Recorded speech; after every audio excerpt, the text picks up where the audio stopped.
Tonight's episode, That Was No Lady.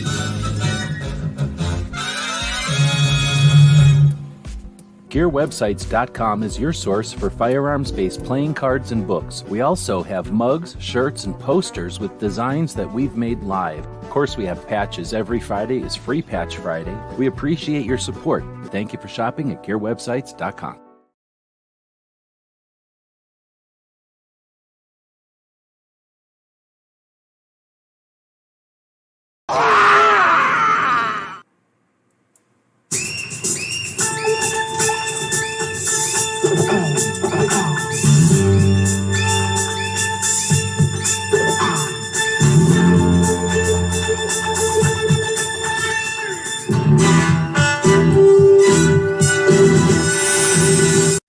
It's 11:59 at Radio Free America, and this is Uncle Sam with music and the truth until dawn. Right now, I got a few words for some of our brothers and sisters in the occupied zone. The chair is against the wall. The chair is against the wall. John has a long mustache. John has a long mustache. It's 12 o'clock, Americans, another day closer to victory. And for all of you out there on or behind the lines, this is your song.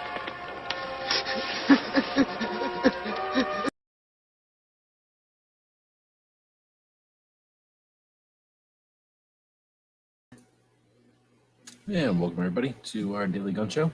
Come to you live every weeknight at midnight Eastern, and we talk about guns for about an hour. We have got some links out there tonight. We'll see if anybody's awake for last minute links for a late night discussion that they were not privy to ahead of time. I didn't tell anybody there was links coming, so we'll see if anybody's awake out there in the world and wanting to chat about what to bring to SHOT Show.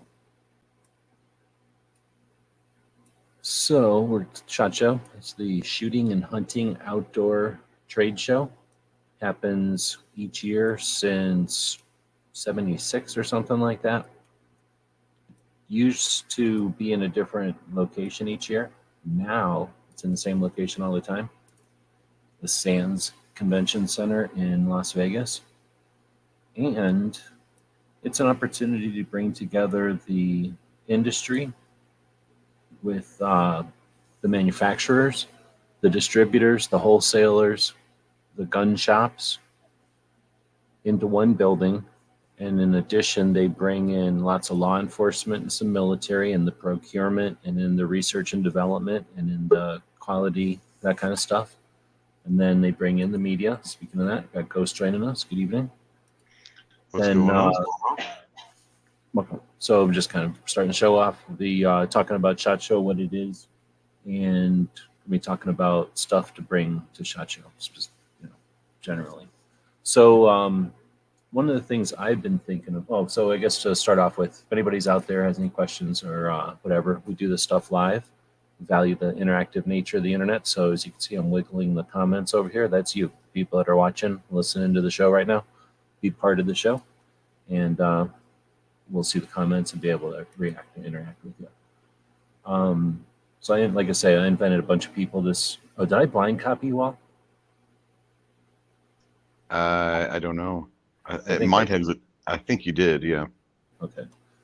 I usually do it by reflex, but I just thought of it right now. Like, I mean, y'all know each other. It's just that I usually try to be polite and blind copy everybody. But anyway, I invited a bunch of people like say, without any kind of warning or heads up or anything. We'll just see who all might show up. It's all people that are going to SHOT Show, I think, or have been to SHOT Show. So talking about stuff though, and I just barely got my official confirmation that we're going, or that I'm able to get there. Like I got enough stuff out of the way to be able to contemplate it for real. I'm pretty sure I'm going. So I was thinking about it, and the drone that I got from Pink is busted, and I'm not anywhere near buying a new drone or anything, but I have been thinking about fixing it. So that's one of the things that I was thinking about, prioritizing or whatever. So I'm going to put it under would be nice. So that's the first thing that I got to thinking, and it's not necessarily for SHOT, but because I got to drive to SHOT, I really would like to have the drone working so I could stop somewhere in Arizona and get like cool video of the van or something. And then the other thing would be, I don't know, maybe you know what it's called, Ghost. There's different kind of audio recorders, right? There's kinds that have, I seen a video for it. Like I must have talked about it, and this phone listened to me and gave me an ad for it. It looked Right. like a tricorder or some shit, because it's a recorder, but it's for listening to everything. You know how most of the time, a lot of times you're trying to only listen to something, like either a shotgun, something real far away, or I don't know what it's called, but the one that's right on you. This is the opposite. This is listening to like everything, and I don't know, it's for like specific purposes or whatever. But it was like Yeah, I 26 think they call bucks. it background. They call it a background mic or something like that, because a lot of people use those at like sporting events to get like the background crowd noises. Is that what you're talking about? Yeah, exactly. Except you can also do like, if you're out in the woods, you could get like the water and the wind and the birds chirping. So yeah, like all of that shit, whatever you call that background noise. So for me, I think that would be neat to have for SHOT and other things, because I was looking earlier. I did that kind of last year with just my phone.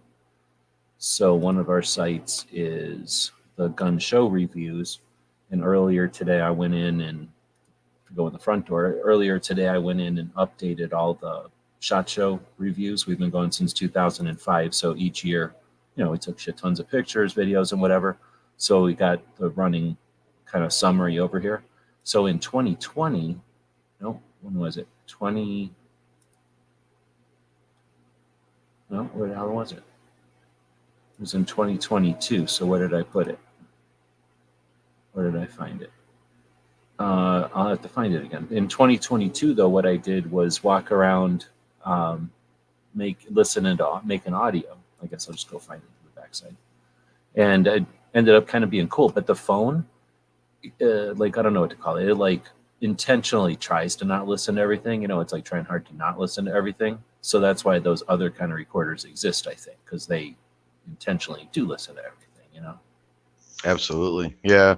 Especially the phones are like the phones that are in today, like they're specifically made to cut out background noise. So yeah, you're Right. kind of working against you. Yeah, and so here's what I got at the range day, though. And this is what I think I want to. I'm not going to be the only one doing this, but I think it would be interesting. I think you'll just be able to hear it if I do this.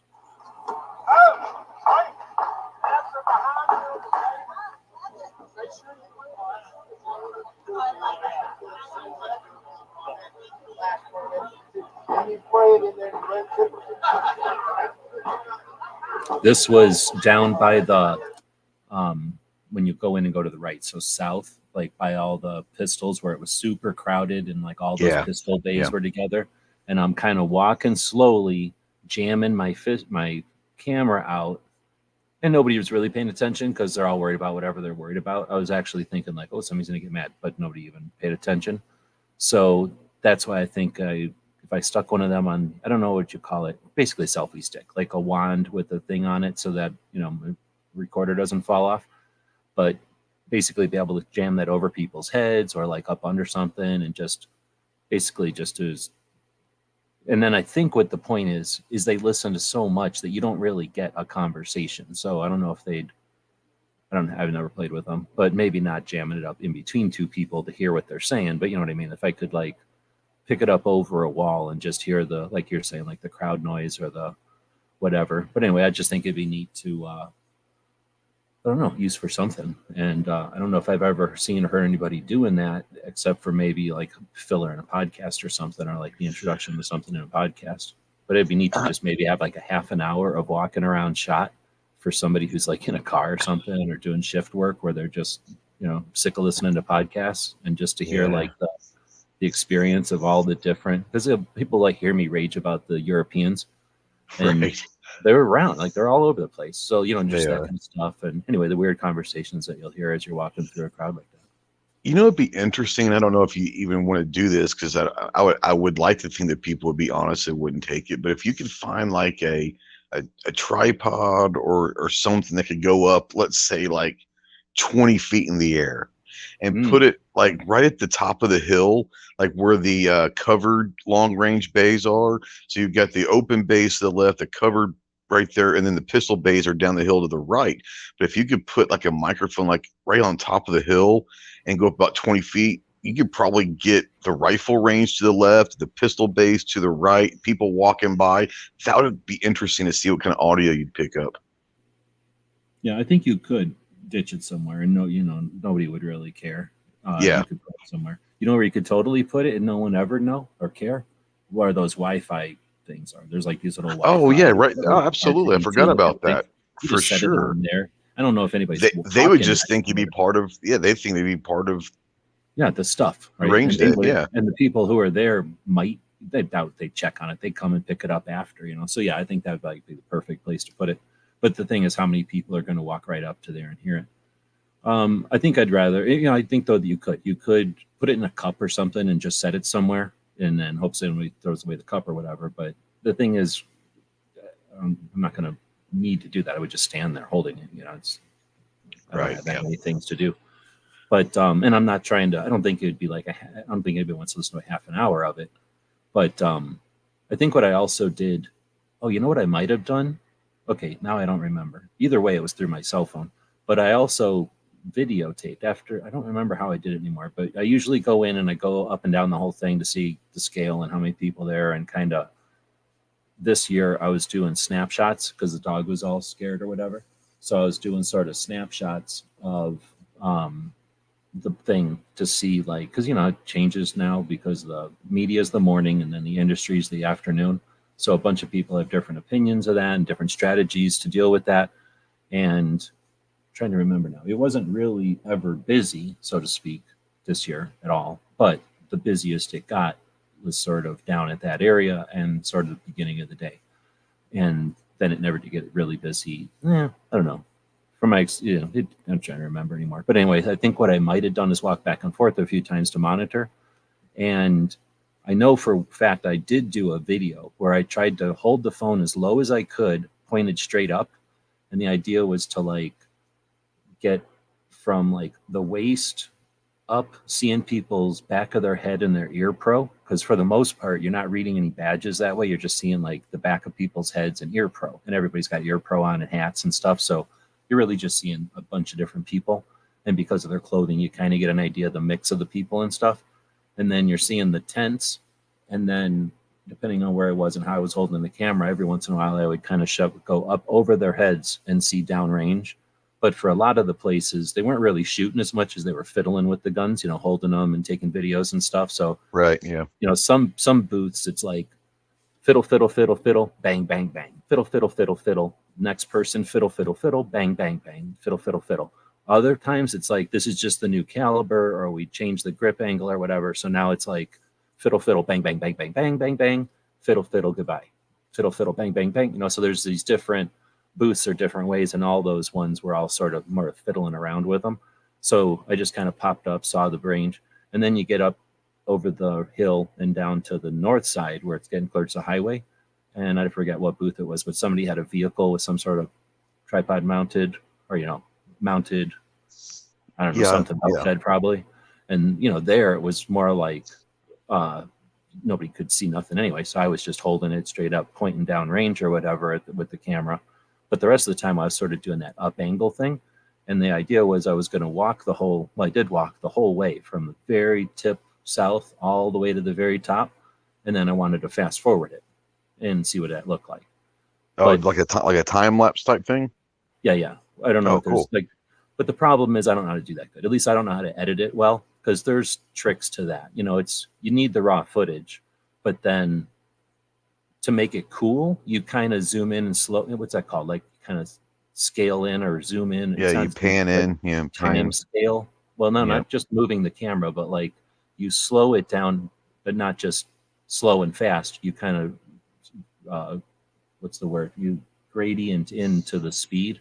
So Mhm. anyway, it kind of zoom. I don't want to keep saying zoom because I don't mean zoom in on something as much as you kind of think of the timeline speed or whatever. Yeah. Frames per minute as a dial, and they kind of go. They play with the fast forward like that. Anyway, to Yeah, get so that kind it's of not going like one speed then straight to a second speed. It kind of right. yeah, Yeah, kind of I don't know what to goes call up. that. Yeah, Yeah, I know what well, you're yeah, talking about. Yeah, that transition. I guess I don't know what to call that, sure. but I think there's more to it because I tried doing that, and I can only edit as good as I can edit. It's not like I'm giving it to an intern or something to edit. So, but I think you also have to hold the camera in a way. Like if you know this is where I'm gonna be going super fast, and now I'm gonna transition to be going slower, like normal speed, I guess. You know, right? I'm gonna speed. I'm gonna slow down to normal speed, and then I'm gonna speed up again. I think that's when they like do those swipes and shit with the cameras that people are always doing, and I just don't have enough experience doing it Yeah. to know which way to like prep myself. So basically I'm fighting myself because I just don't know how. I don't have that skill set. So one, that's my own fault. I could have been figuring that out all throughout the year. I just haven't bothered or had the time. But anyway, that's what I was attempting to do last year. And what I ended up doing was holding the camera, and then it got this audio. And I may have just pulled the audio off of one of those, but I think I did come up with the idea of a couple of years ago of just walking around with the audio going in the SHOT Show building. So I knew I wanted to try that at the range too and just see what it came out like. And like I say, I'll play it a little bit more here. I'll play one of these other ones, and I think it would be more dynamic or like more interesting if I had one of those fancier microphones. And they're only like Yeah. $26. It wasn't like a major investment, but it's Yeah. like it's got these two microphones sticking out of it like like bunny ears or something. And Yeah, I've seen them they're before. like Yeah, they're kind of stereo cool. or something. I didn't know what they were. I've seen them before. Yeah, I thought I they were for honestly like thought they're like a testing. 2-channel thing or something. I didn't know what they were, but now that you say that, I know exactly what you're talking about. I just didn't know what it was before. Like I thought they were like a light meter, you know, like a light meter, but for audio. Like you'd hold that thing up, and now you know what to set your recorders at. I thought that's what it was, but it's really just some. Well, I mean, maybe that is too, but this was just sort of a, you know, like if you get a voice recorder to do a podcast. Like I Yeah. knew back in the old days, I was doing the. Make some sure that work both there. microphones are equal loudness and decibel levels and all that. No. I guess no. This was years ago for this lady that was doing a pod. It was before it was a podcast. It was a radio show. So she was recording her radio show with this device, and it was essentially just the old mini cassette recorder, except a digital version with a really nice mic. And she would just set that in the table between two people. And this was in like 2006 or something. So this was a long time ago. And it looked like that. It just looks like a micro cassette recorder with two like electric marshmallow or robot marshmallows sticking out of it, and at their speakers. Anyhow, this is another chunk of range day. This says noon. Oh yeah, see, so this is equivalent. This is in the morning. Hear all that background shooting, Yeah. like the excitement and the hype, and then here's noon.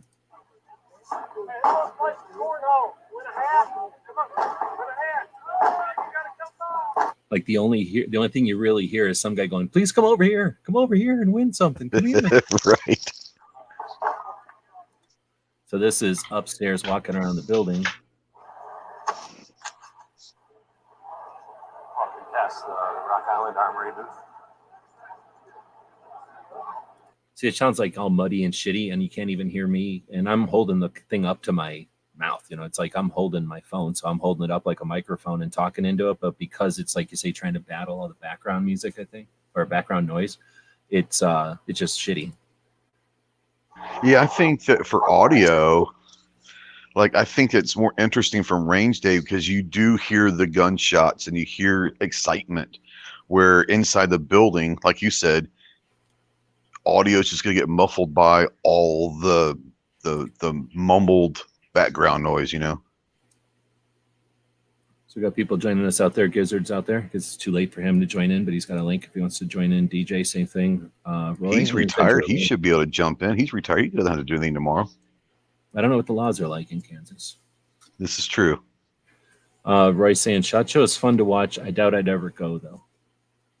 It's all about the size of it and what you're trying to get out of it. I think it's an experience for sure. So unless you're really, really against crowds, which there's nothing you can do about that. There's crowds. And if you're against Vegas, there's people that hate Vegas. Nothing you can do. It's in Vegas right now, so I get that. It's not like it's necessary. On the other hand, it's unique, right? So if you get a chance and you're interested, I don't know why you're waiting to do it.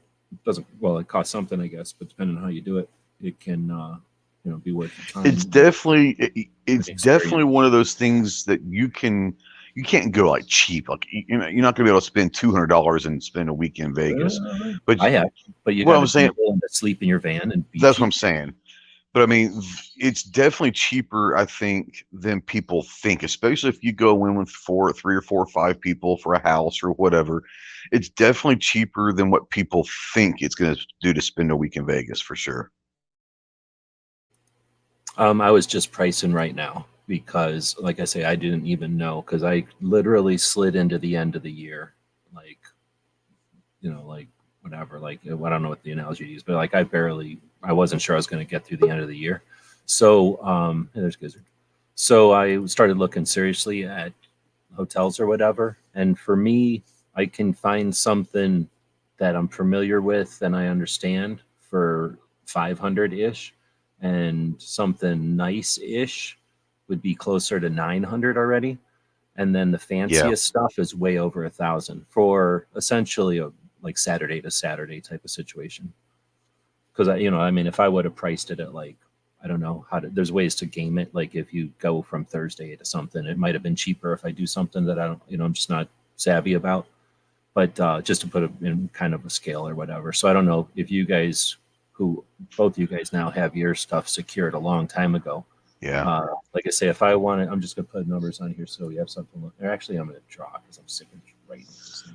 Well, I don't mind talking about our price. Our condo, we got a 2-bedroom condo that will sleep 5. It cost us $800 for the week. Okay, so now a regular hotel room is 5. Do you remember what the hotels would have cost when you were booking that? So remember the hotel that we stayed at a couple times? I don't want to give the name out, but you remember the hotel we stayed at a couple times? That's the one I'm talking about for 5. It was like $100 and something per night now, all of a sudden, instead of like it was well less than half of that usually. It was going to cost us about $1,000 to $1,100 to be in that same hotel. Then it would have cost us a few years ago. It cost us nothing. I mean, it was. Was it like $300 at one time? It was $300 for the week. That's total. That's not splitting it. That's just $300 for the week. And now it's like over 1,000. This was in a Vegas, really far away from downtown, because there's other casino like outcroppings around the in the valley of Vegas. It took us about 10 to 15 minutes to get to Sands from where we were. Yeah, that's the thing. Everybody looks at it on a map and they're like, oh, that's very far away. It's all the way on the other side of the outskirts of Vegas. Well, it's 12 minutes driving. Like big whoop. Like compared to whatever normal people take to work, like come on, that's nothing. So, but anyway, it looks like a lot of distance on a map, and there's you pass a million options. So, whatever. Anyway, so where is your place compared to the place now? Is it way closer or is it far away? So we're closer distance wise, but it might take us about the same time. The place we found this year, the place that we've been going to, the place we went to 2 years ago or in 2020, whatever, wasn't available. The house that we stayed in last year, she changed it. We love the house, but now she's changed it to where you have to rent it for a month at a time. So she's going after the people that are going to be in Vegas for a while. So we weren't going to rent it for a month for a week. So that was out of it. So now we are. But it wasn't like the cost was the same, but you could have had it for a month. It was like no. It was you're going to pay quadruple what you paid. because you're paying for 4 weeks instead of one. This year we're just southwest of the strip, so we're just basically right below, still in Vegas. We're not in Henderson, but we're right basically just south of the airport. Oh yeah, Yeah. okay. Haas was down there. Well, are you? So there's let's say like if you see my screen here, this is the strip, this is the airport. So there's a highway that goes like this, and then that goes to Pahrump or something. This goes to the dam and to Media Day, and then there's some other highway that comes like this, and then there's this highway, and then this one goes to California. So, oh shit, I should have done it a little bit differently. Yeah, we're just south of the airport. So, but the main thing is there's this road here. Are you on this side or are you on this side? Are you literally south of the airport, or are you pretty south much of the airport and across the way? No. I think we're just south of the airport. Oh, that's lock your car doors. That's not the best place in Vegas. No. I mean, no. Where we're at, it's actually it's not that neighborhood. It's like I said, it's enough south to where it's almost to Henderson, and we would have gone to Henderson, but Henderson City Council passed a new law this past year that whatever they promote on Airbnb or VRBO for the nightly rate, they charge a now $30 per night tax that goes straight to the city of Henderson. So, because they got a shit ton of that happening because they don't have taxes. Right. They don't have state tax or nothing. Yeah. So, So the city's taking a piece of the vacation stays now. So we're basically on the border of like Henderson and Vegas and all that, but we're on the Vegas side where we don't have to pay the $30 extra a night. I don't have Milsurp's email. If you guys want to, if you know his email, otherwise I was trying to email him. I just don't have his email. I don't know if I have his email or not. Email me if you want, and I'll reply to your email with a link if you want to join. So, Gizzard, yours, do you want to talk about yours? Is yours somewhere in the ballpark of one of these? You guys are doing the same thing, right? You guys are renting a house? Yeah, we are renting an Airbnb again. Same one as before or a different one? No, this is a different one. It is in the western part of Vegas. Okay, really? A little bit south of Flamingo Road, but almost clear out to the loop, the 215 loop that goes around. Oh, wow. there. Okay. Yeah, I went to a vegan place out there that was, and it was more like an African food restaurant, but it was all right. Anyway, So I've been out there. basically due west of Caesars, probably And then 5 miles. what kind of price range are you talking? I don't honestly remember, to tell you the truth. I know what I paid, but that also included car rental. So I don't remember the exact. Oh, when you do these, can you go to like price? Well, I don't know what they're called. Can you go to these places though and say I need a BRB and a car, and then they give you the price for both right away? No, what it amounted to is one of the four of us actually went ahead and paid for the Airbnb on their card, and then the rest of us are reimbursing them for the total cost. So, so let's just say it's probably somewhere around their $800 or something ish. Like, what's the difference going to be depending on how far away? I guess the quality of the house, size of the house, that kind of thing, demand. Oh, okay. Well, I gotta figure out. Yeah, I just wish I knew what the exact price of it was. But to be honest, Oh no, that's fine. But that's what I was going to say. Is there's the house cost. I don't know why we're getting into this. I guess just because I don't know what started to talk about the cost. You were looking for hotels for you, and the cost of hotels.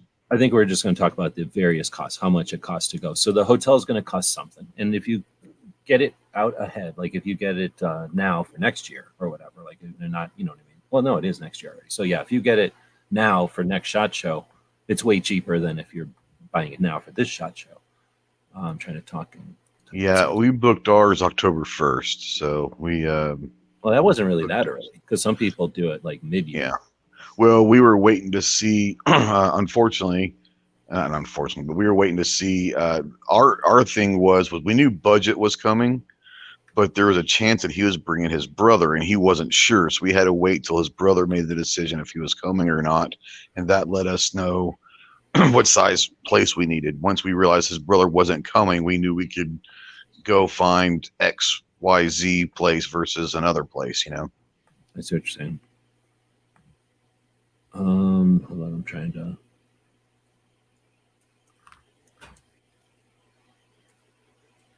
I mean, you don't have to hold on. I'm saying hold on because I'm not able to type and talk at the same time. I knew I had it in there. See, now it went to it. Anyway, I just forwarded it to you. Feel free to jump in.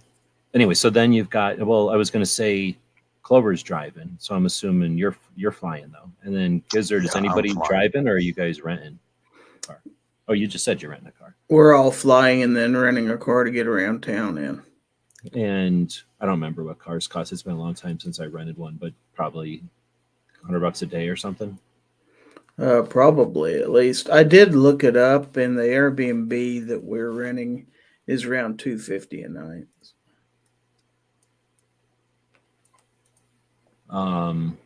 Well, that's more. That would be, well, whatever. It's just a different house or whatever. So they're highfalutin. So yeah, they're staying in a gated community. You go Gotta have more than one bathroom. See, there's a difference. You have you have where Snob and them are staying, then you have where the Gear Report guys are staying, which were literally like a murder place. So yeah, you have differences. Well, so one year Haas went and had like a mini. What do they call them? Like a. What do you call it? When a mini mansion, right? So it was like a big giant house, and it had like you walk into the door. There's a pool table room. Then there was like a room with couches and shit, and then there's a room with a table, like for eating a dinner and having a bunch of people and like a meeting or something, like a big table. Then there's a room with couches and a bunch of TVs and a fireplace, and there's a giant kitchen with like a place, for like a giant banquet, like a bunch of people hanging out. Then there was a big backyard, and then you'd go upstairs, and then there's 2 bedrooms downstairs and a garage. And then you went upstairs, and I forgot how many. I looked around, but I didn't keep track. There was a bunch of different bedrooms and giant bedrooms and smaller bedrooms upstairs. And then the big bedrooms had their own bathrooms, and then a couple other bathrooms all around. I think just one bathroom downstairs. But anyway, giant, right? Through 2-3 car garage. They had like, however much footprint it has on the street. And then there was like all these rules, like you couldn't park around there. You couldn't have people over. So it was giant place, but unless you were all piled into a passenger van and parked it in the driveway, like there was no way for everybody to get there. And this was in like 14 or something before Uber was really a thing. So anyway, I just was like, that was frustrating for them. I mean, it was frustrating for us visiting him because we couldn't park anywhere either. We had to like park really far away and then walk over there. It was kind of lame. So anyway, that's one of those things with the places. You never know. And if you're, if a place is in demand or whatever, it's probably because it doesn't have those kind of whatever trade-offs or whatever. Oh, thanks. Anyway, so then you got your stay, you got your travel. You all have to travel. I got to pay gas. So I figure my gas is going to be about $300. Like 3 tanks of gas at whatever, maybe 200 something. Somewhere between 200 and 300. I guess it kind of depends on how much I'm tooling around Vegas while I'm there. So airfares and whatever, what's kind of average on airfares going? And my airfare this year was almost, not quite, but almost double what it was last year. So yeah, airfares was a little more expensive this year. But I also take in effect, and Budget's the same way. Budget's flying out there, but Clover's has his car, and Rogue's staying with us, Rogue Banshee, and he's driving down from Montana. So we'll have 2 vehicles there. So if you talk about airfare, yeah, I'll slip Clover, I'll buy him a dinner one night and then slip him some gas money. But if you have people driving and you have to pay a little bit more for airfare, it kind of works itself out because you're not having to rent a car. Yeah. So that's kind of nice. It kind of balances it out a little bit. Yeah, I was looking at rental cars here about a week and a half ago. So it was, I think they were looking at $600+ for the week for a rental car out there. Now, is that normal, or did they bump it up because of SHOT Show Week? I know we were out there back in 2019. We went on a family vacation, And I think for the week it was 400. So there's a slight increase, it looks like, for SHOT. But other than that, I think it's just out west. I don't remember if I've seen anything more recent, or it might have changed. But it used to be, they'd say it was the 5th largest trade show in Vegas. So if Vegas exists and Nevada doesn't have income tax, then I understand that for the times when it does its most business, they try to make money. So I don't really, I mean, it sucks, but I don't hold them against, because I guess I can also take advantage of Vegas whenever anybody can, I guess, because the airfares are also really low. But when there's nothing going on in Vegas or it's hot and gross, everything's super cheap in Vegas. So I understand that they have to make their money when they make their money. But at the same time, it sucks. I think it was Baker Bob. Do you want a link, Bob? I don't know if Bob wants to jump in, but he's been to SHOT Show more than some of y'all. So what I was really hoping to do tonight, but I don't care where we go with it, is kind of just talk about some of the stuff that is needed, that we need, or I was thinking about that audio recorder, and then stuff that would be nice, and then luxury stuff. And just, I don't know, just another way to approach getting ready for the show. Maybe, and since we got a bunch of people in here, I'll introduce everybody, and then we can maybe think of something that the other ones didn't even think about before or something, right? So, well, I don't know. We keep calling you budget, so you're going to get, that's just going to happen, dude. So Mike's jumping in. Thanks for joining. Hey, thanks for the invite. You bet. And then Milsurp Duo. What are you, Nick? Yep, I'm part of Milsurp Duo. Yeah, I'm half of the duo, so it's my father and I. So, yep. No worries. I was just going to call you Milsurp Duo because I don't call anybody by their names. I will forget your name. And then there's Ghost, and he's been talking already. Gizzard's in here. You guys welcome. Thanks for having me. I'm always looking forward to talk SHOT Show. I can talk SHOT year round if you want me to. Yep, same here. Thanks for having me. I really enjoy SHOT. Well, okay, let's do this. So I named the thing Why Some People Hate SHOT Show While Others Enjoy It So Much. And there's definitely that line in the sand. Pink is saying his car for the week was $366. I'm guessing he's working. He's got a link too. Feel free to jump in if you can. For a fancy car. Is he coming this year? Yes and yes. No, yes and no, I guess. Yes and okay, kind of. Gotcha. Let's put it that way. Okay. So he'll be there, but just not for the whole time. I got you. Cool. For the whole time. As long as he's there for at least a day, I get to go ahead and say hi to him. Yeah. And then, okay, so I named it Why People Hate SHOT Show.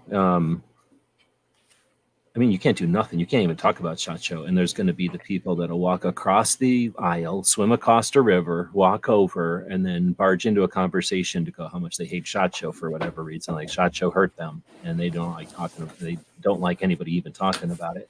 Then there's others that don't even know what it is, I guess, yet, which has got to be a chunk of people since, kind of, all the different things that have been going on in the world. Got a lot more people paying attention to firearms. So there's probably people on both sides. I don't know how many people are thinking about that, but think of how many antis are finding out about SHOT Show for the first time. And then there's people out there. I just saw something where somebody's harking and yelling. There's usually every year somebody having a fit about the way they're treated or what happened or how dare they, right? Like there's usually something like that going on. And it's hard to know with all the different glitches and factions and clubs and groups and stuff, like where everybody stands on where they get their opinions and where they, whatever. So I'm just kind of rambling here, but I'm going to throw it out there. Anybody who wants to just call a boarding house type of reach type conversation, just chime in, interrupt each other. I don't care. Why do some people hate SHOT Show so much? And then we'll talk about why people enjoy it later. But why do people hate it? And I'll shut up. It's kind of hard. I couldn't tell you. I'd never been there. Well, but you're not unaware of it. I mean, you've been around. You've experienced it as much as anybody. True. I mean, 99% of people have never been there, but a chunk of them still hate it. You know what I mean? They still hate it. Why do they hate it so much? I don't know. I want to say maybe one of the reasons why a lot of people say they hate SHOT Show is for that week, like all the channels that people watch that are gun channels on YouTube, that's all you see and hear about is SHOT Show. Maybe it does get old for the people that are just watching YouTube and watching it, it's all about SHOT Show and all that. I don't know. Maybe that's why I've heard people say I just get too much SHOT Show. Like after the first day, I'm done. So maybe that's one of the reasons why people don't like it. I don't know. Good point. Maybe that, and they can't go. Well, that's true too. Because Yeah. trust me, there's that green-eyed monster called jealousy has risen in my head every single year since I started doing YouTube, except this year because I finally freaking get to go. So that makes me really happy about it. Well, okay. Well, I guess that's true. I mean, 100%, I guess, for some people, I'm not gonna say everybody, but then just to kind of interrupt or whatever, was it unobtainable? Was it anywhere near as difficult, or was it as like effortless as some people have said? Well, at this point in my YouTube quote unquote career, whatever you want to call it, it was actually fairly easy for me to be able to go. It was just a matter of work and finances and everything aligning to be able to go. So it wasn't like being deemed qualified enough or like popular enough or cool enough. It was more of like taking the commitment and creating the time and the slicing it and budgeting and Unintended. No, you're right. That was a big part of it. I mean, getting qualified to go to SHOT Show really wasn't that difficult because I kind of got pre-vetted at being a member of the Professional Outdoor Media Association, POMA. That, I guess, really, really, really, really, really helped someone become eligible to go to SHOT. So the fact that I've been a POMA member for a while, that I guess kind of sealed that deal. So it was really just it was just a matter of, making the time, getting the time off work, the situation with my wife's health improving enough that I can go to Las Vegas for a week. All that stuff, all the stars aligned properly. And this year I can go. Hopefully it'll be the same next year. It will, if I have anything to say about it. There's probably people that go to SHOT Show and then go, I'm never going back to SHOT Show. I guess I must know a couple of them, but I think it's usually the opposite. I'm gonna go back to why do some people hate SHOT Show so much? I'm just throwing it out there for anybody who wants to keep throwing it on at that one. Are you talking about like people that have been to SHOT Show or people that have never been to SHOT Show? Because I think those are two different conversations. Well, I know a ton of people that have been to SHOT Show that hate it, but only after 18 years. So, I mean, do you guys know anybody that's been to SHOT Show? And that's what I'm saying. No, I don't. I mean, I know there are people after, like you said, years and years that it's more of a hassle than anything else. Well, if you went to SHOT Show and it was all, I don't know, one way, and then, years later, it's evolved to being all a different way. It's just not your SHOT Show anymore, right? So I can understand those people. Yeah, so I know people that don't like it. And then there's people that, all right, I'm going to just say this because I don't want you guys to get in trouble, but there's times when sales are easy because the demand is high and people get into an industry and everything's easy and everybody's happy. And then when things get tighter and tougher and rougher, there's not bounty for everybody. So now all of a sudden it's more difficult to do everything, right? Every part of the industry. And those are the times when, you know what I'm saying? Like not everybody, it's not, it's just not gonna, there's that, I don't know what to call it, but not everybody experiences those times. You mean they actually have to work financially, cultivating relationship? They have to work, do it. Yeah, that's what you're saying. I mean, I'm trying to, as I'm saying, yeah. I'm thinking. No, I hear you. So many different people and circumstances that it's just kind of spinning out. But yeah, like literally, like there's the easy times and everybody, fair weather, right? Oh yeah, it's great. There's bounty and nobody cares that there's crumbs all over. So, I wouldn't care that you're getting some of my customers or you get some of that because I got so much of this, right? But then when times get tough, it gets crazy all around where it's more like, oh, well, we were always friends. Yeah, well, now I got to feed my family. Or like, well, we always worked together. Yeah, but now prove it, like justify it, something. It's like, as times get tough. And when maybe it's like one of those games where there's so many chairs and they start to dwindle and, just the necessity of it. Some people are going to be fine. And then a couple of people are always going to be in some kind of some people are in the, what's that called? Like the decision making, and somebody's going to lose. And there's no way to necessarily know how it's going to come out. So anyway, there's some of that over the years, right? But I don't know, where are we at? Are we in a time when gun shops are healthy and growing? Are we at a time when gun shops are starving and industry is dwindling? Are we at a time of surplus in resources or in materials? Or are we in a time of like drought with materials or supplies? That's a kind of a separate question, I guess, from why do people hate SHOT Show, but maybe I'll put that one. I'll actually just type that in and we don't have to address that one. I don't want to take it off topic, because to answer your question though, yeah. So I don't know if you guys don't know people who have been to SHOT Show and hate it. I guess we're talking about those, what is it? Probably 99% of people had never been and probably will never go or don't want to go or want to go. There's a lot of people out there that, and of all the people out there, how many people do you think even know about SHOT Show? Like in your audiences, your experience, how many people are aware of SHOT Show? Is it all of them or is it half of them? So I'll put this out there. I work at a gun store as well. And I've told all my customers for the last year and a half that since I went last year, I'd say probably 75, 80% of them don't even know what SHOT Show is.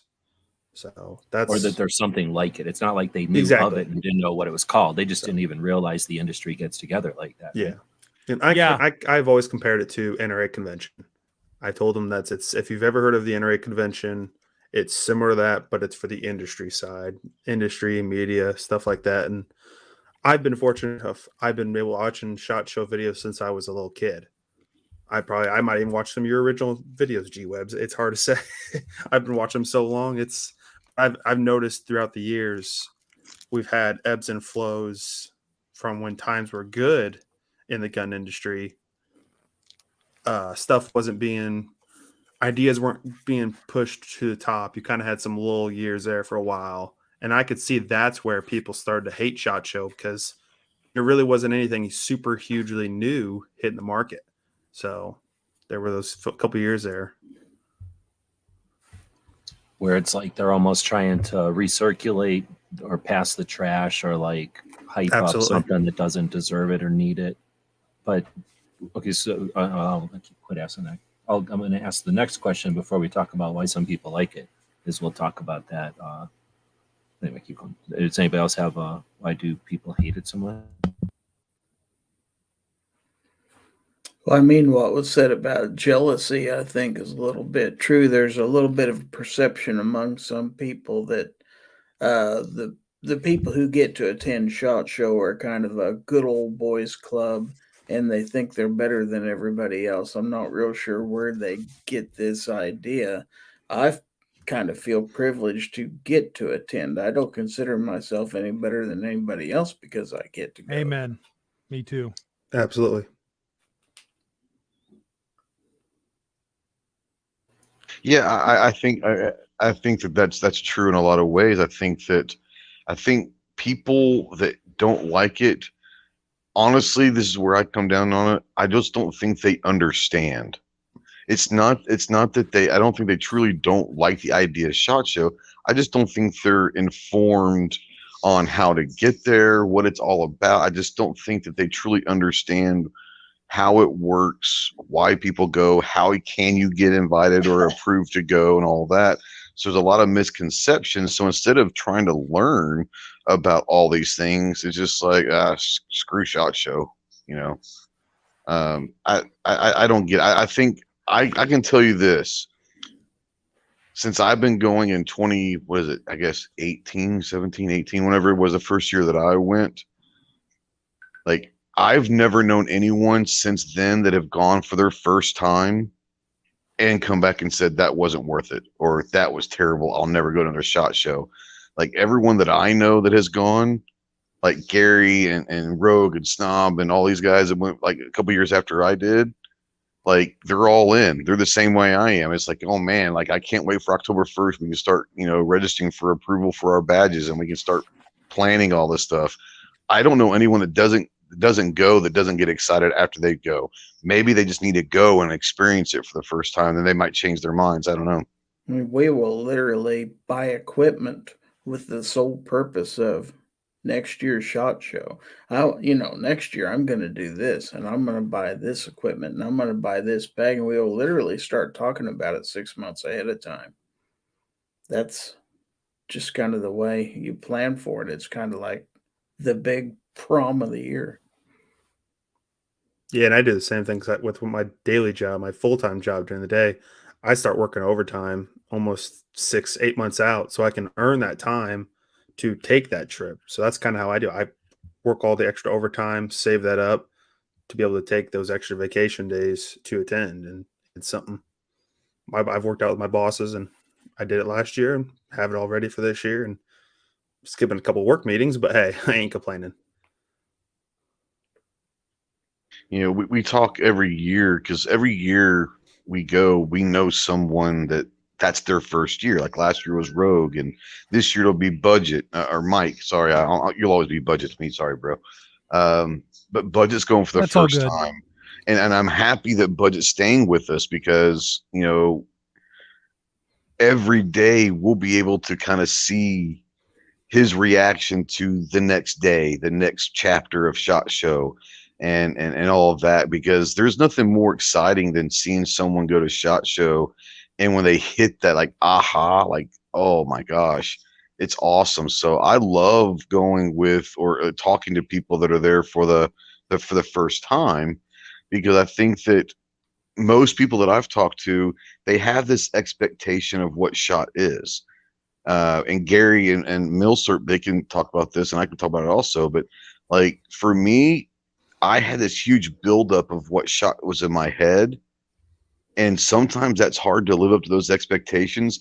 But SHOT surpassed my expectations of what I thought it was going to be, which is really awesome. Hey, Ghost, before you went to SHOT, had you ever went to anything like NRA or USCCA or anything like that first? The biggest thing that I'd ever been to before SHOT was Wanamaker. Okay. Now that doesn't help. That doesn't help at all, except for the fact that it's a large building. You're going to have to walk a lot, and there's a lot of people. So for like audio, you get used to the background noises with your audio. But Wanamaker doesn't really set you up for SHOT, but it gets you an idea of what a lot of people in a space is like. Well, you can practice your craft. You can practice your interviews, like you say, getting the audio right, the right equipment. If it'll work in Wanamaker, chances are it'll work in SHOT Show too. Had you guys even been to like just a big convention though before? Oh yeah, sure, but not as media. Right. No, but I mean, like just going in. Absolutely. You can imagine going into a giant building like that. It's going to be overwhelming if you've never even attended a massive get together, or like, I guess a convention's the only thing I can think of that's that big. But I've been to some like car ones that are pretty massive, like giant. And I mean, but again, you're not trying to, you don't care if you miss something. You don't know if you miss something. It's not like media where you're actually trying to divide it up in your mind and trying to, actually figure it all out. But you know what I mean? Is when you're just wandering around. It's almost, I don't know. I just was wondering if anybody had ever gone to SHOT who hadn't even been in that kind of situation, because then it would be even, more stuff to deal with, more sensory overload.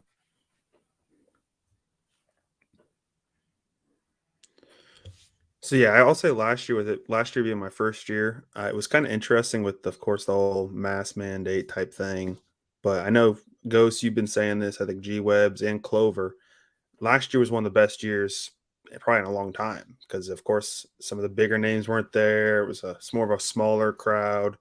I really loved last year, so I'm kind of looking forward to seeing the tale of two worlds from last year to this year. Yeah, I think what anybody who isn't paying attention to this year is fake. Like, I can't even imagine anybody isn't on the edge of their seat to see what's going to happen this year after attending last year and having any other person. Even if you've only attended last year, like this year is going to be epically interesting, one way or the other. Or, I mean, if it's the same, it's epic, and if it's less, I can't even imagine what'll happen. And if it's, well, it'll probably be somewhat more. But I interrupted you. Go ahead.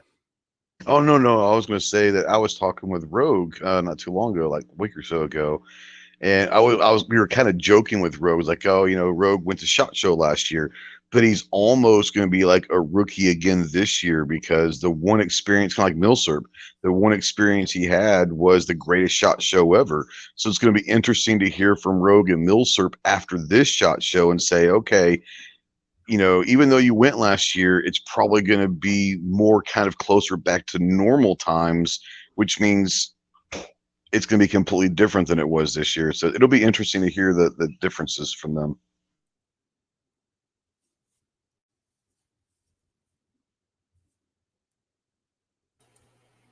All right, to avoid dead air, I started some stuff over here.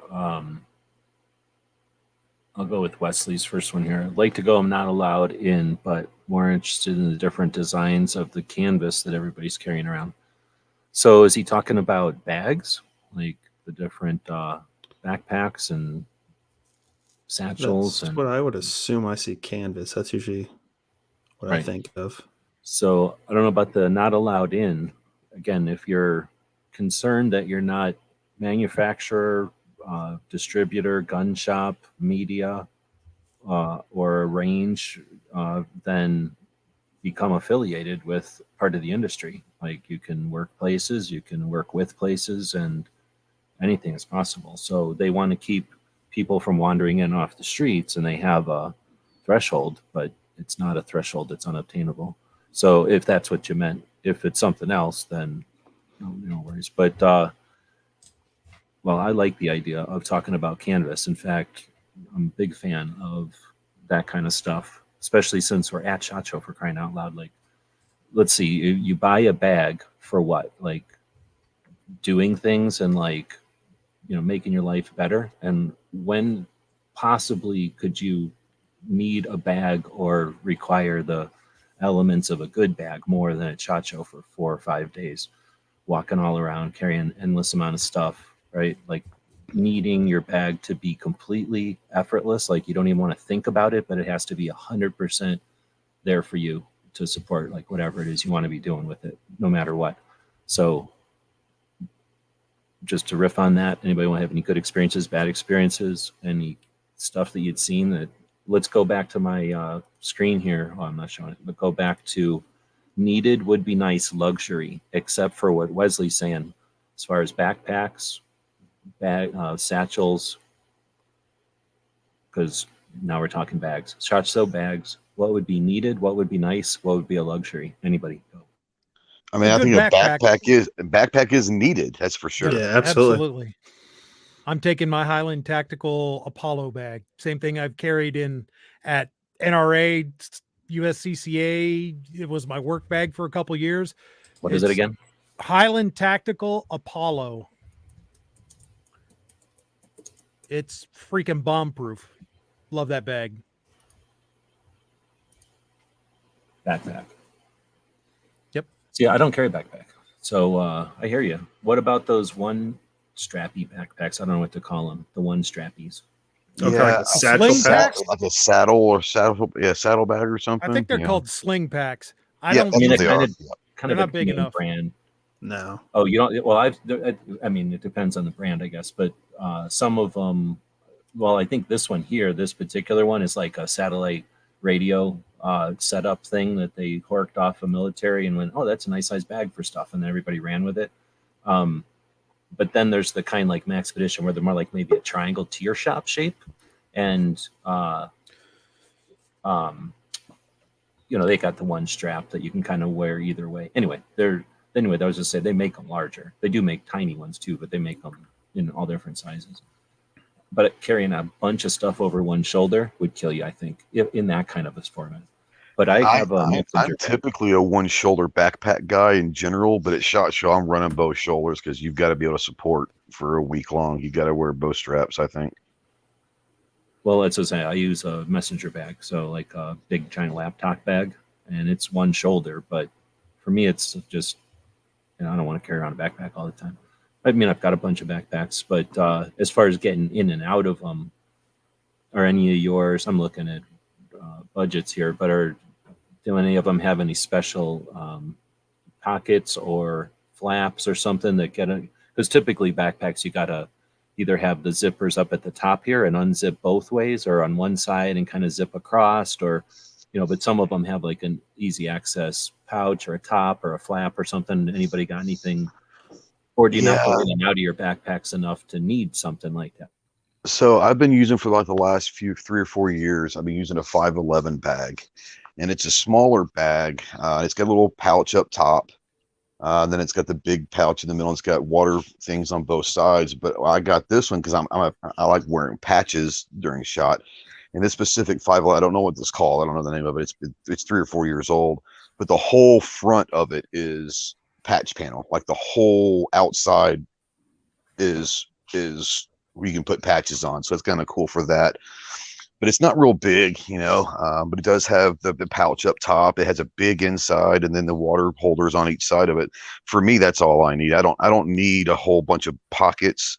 The big pocket to carry, cameras and cables and all that, and the top one to carry, maybe patches or challenge coins or something like that is all I need. I don't need a whole lot of pockets on mine.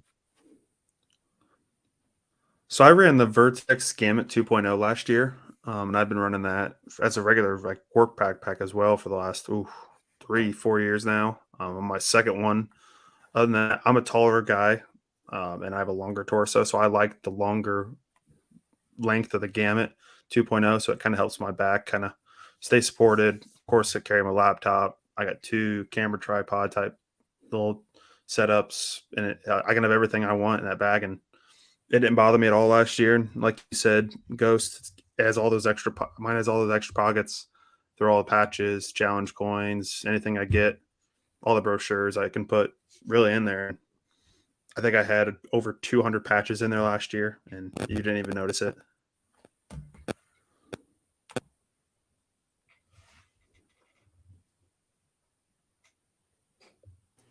Go ahead. Sorry, I was just going to fill up free airtime. There you go.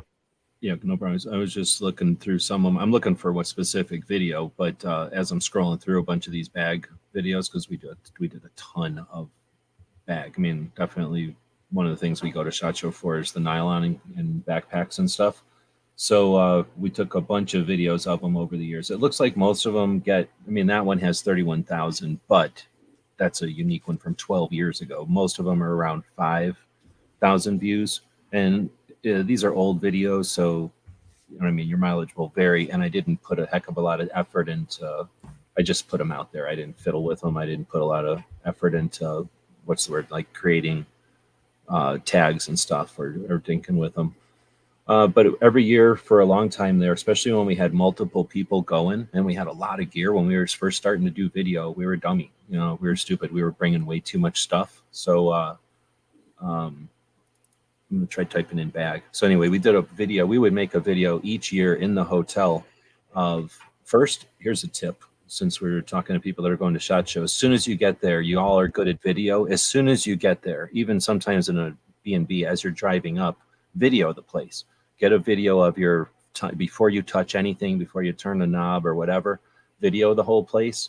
And now you've got something if they start saying, oh, there's a mark on the wall or whatever, right? But we would review the hotels just to do it. And then while we were in those fancy hotels, we would do our backpacks and stuff. So here's one, 3,000 views from 12 years ago. I'll eventually find the other ones that I'm looking for. But here's one from 2016, 185 views. So they don't always get views. And like I said, I don't really try to get views. I just throw them out there. But it looks like around an average of 5,000 views per bag video over the years. So anyway, I was just going to recommend using your hotel rooms and your B&Bs as backdrops, because usually they're nice, right? And you've got like a nice coffee table or a good backdrop or a fireplace or something. So you're carrying bags there that you either bought or you're doing reviews of or whatever the deal is, and you're using them and you're at SHOT Show.